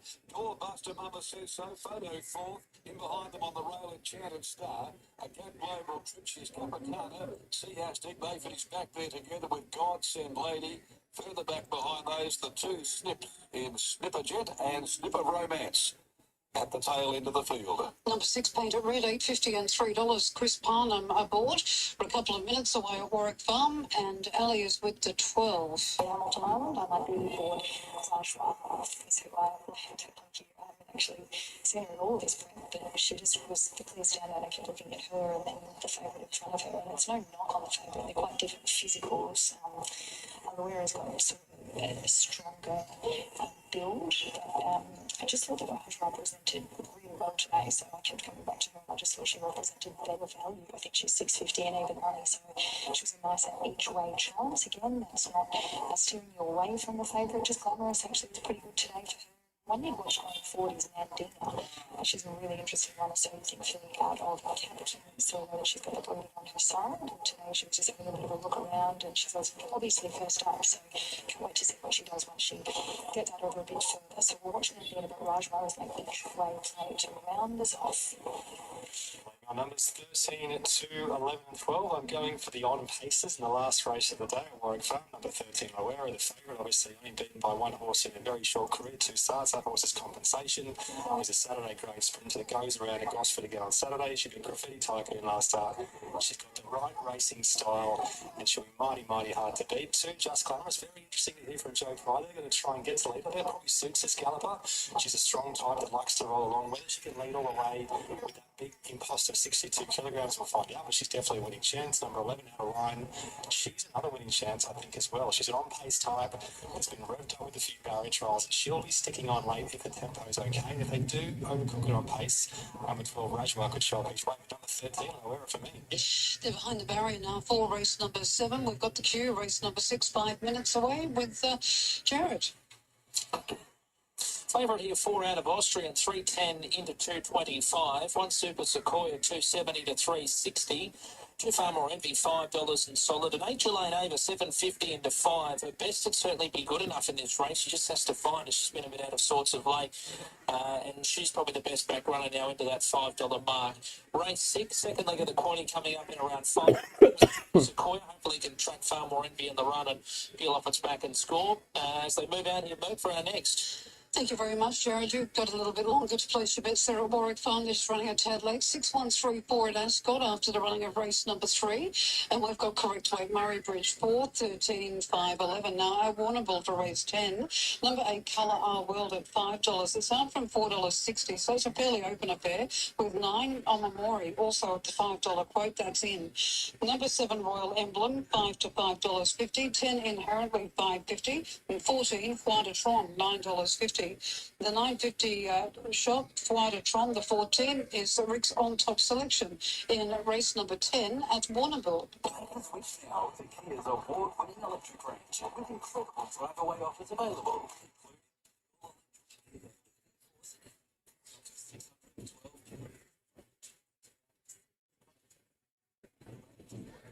Intelligent high-pedal regenerative braking and reconfigured gas drive.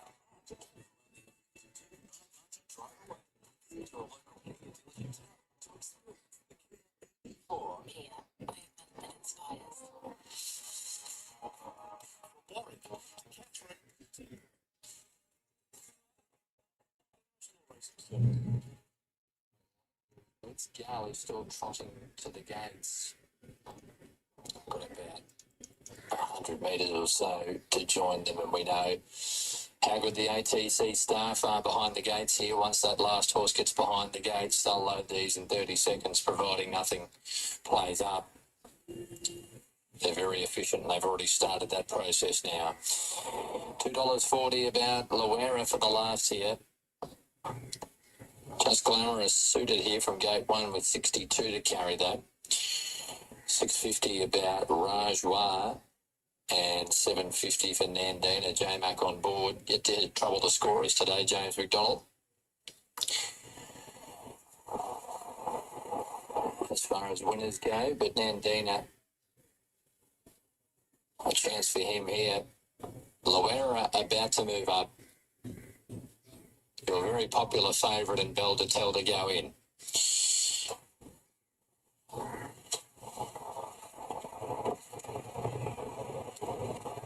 Stand by for the last here at the farm. Tab handicap.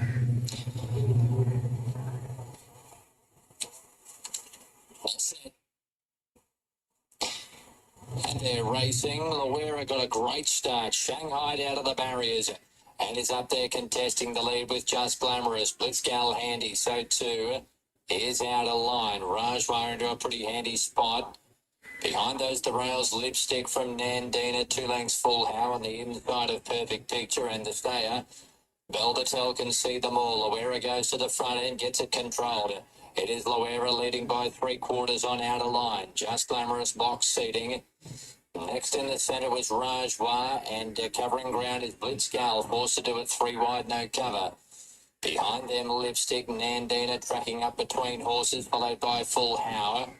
Then Perfect Picture and Beldatel is last of all. Loera, the favourite, leads by 3/4 to the turn. Out of line, niggled at. Just Glamorous behind. Blitzgal wide. Rajwa off the bid. And Lipstick is railing up. Nandina wide as Loera about to be let off the chain in the straight. Just Glamorous a length away.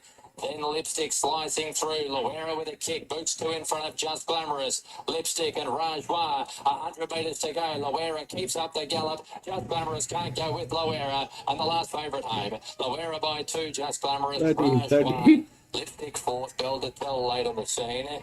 Then Full Hound, Nandina. Followed by Perfect Picture. Out of line and Blitzgal. Loera, Tim Clark, Gay Waterhouse, Adrian Bod. Been a good day for Gay and Adrian. Won the first with Condone.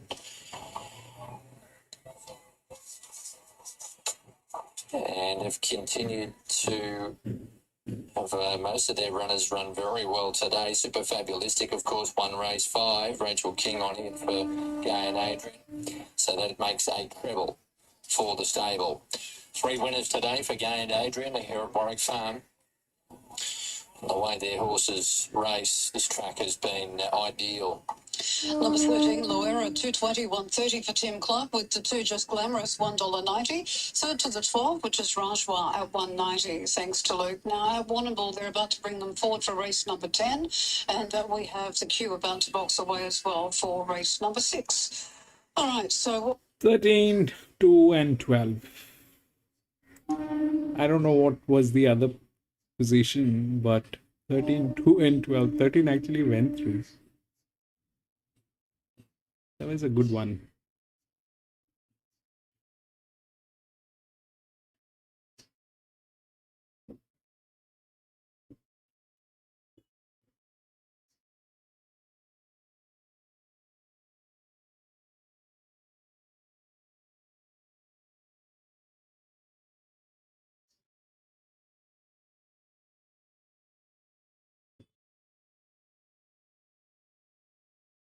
Thirteen, 2 and 12. And 17. 17 got there. Fourth position, 17. 13, 2, 12 and 17 got there in the fourth position. So it didn't reach there, but surprisingly 13 was very good. 13 was very good. There's definitely something not right with that fix. So higher the fix in this track, okay, that is in this track. So higher the fix, that is a problem. Higher the fix in this particular track is a problem. None of those horses actually went through. It all was lower fix. This was okay, but the moment it went beyond that, it did not work. So anyway, that is it, ladies and gentlemen. We had 7 races today, and that was the last one, but I'm going to be racing back again on Saturday. So if you have a little time, please come and join me. We will race together, do a little chit chat and try to have some fun and try to solve the puzzles here. And I want to thank everybody who's been watching this stream from anywhere in the world. Thank you so much for doing that. It means a lot. And Jimmy, thank you so much for being there, my friend. Rexy, long time. Such a pleasure, my friend. Thank you for being there, my friend. Gate, thank you so much for being there, my friend.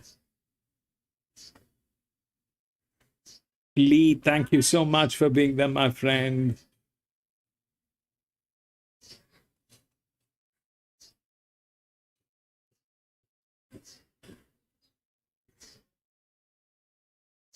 I think that is it. Thank you, gentlemen. I'll see you on Saturday. Till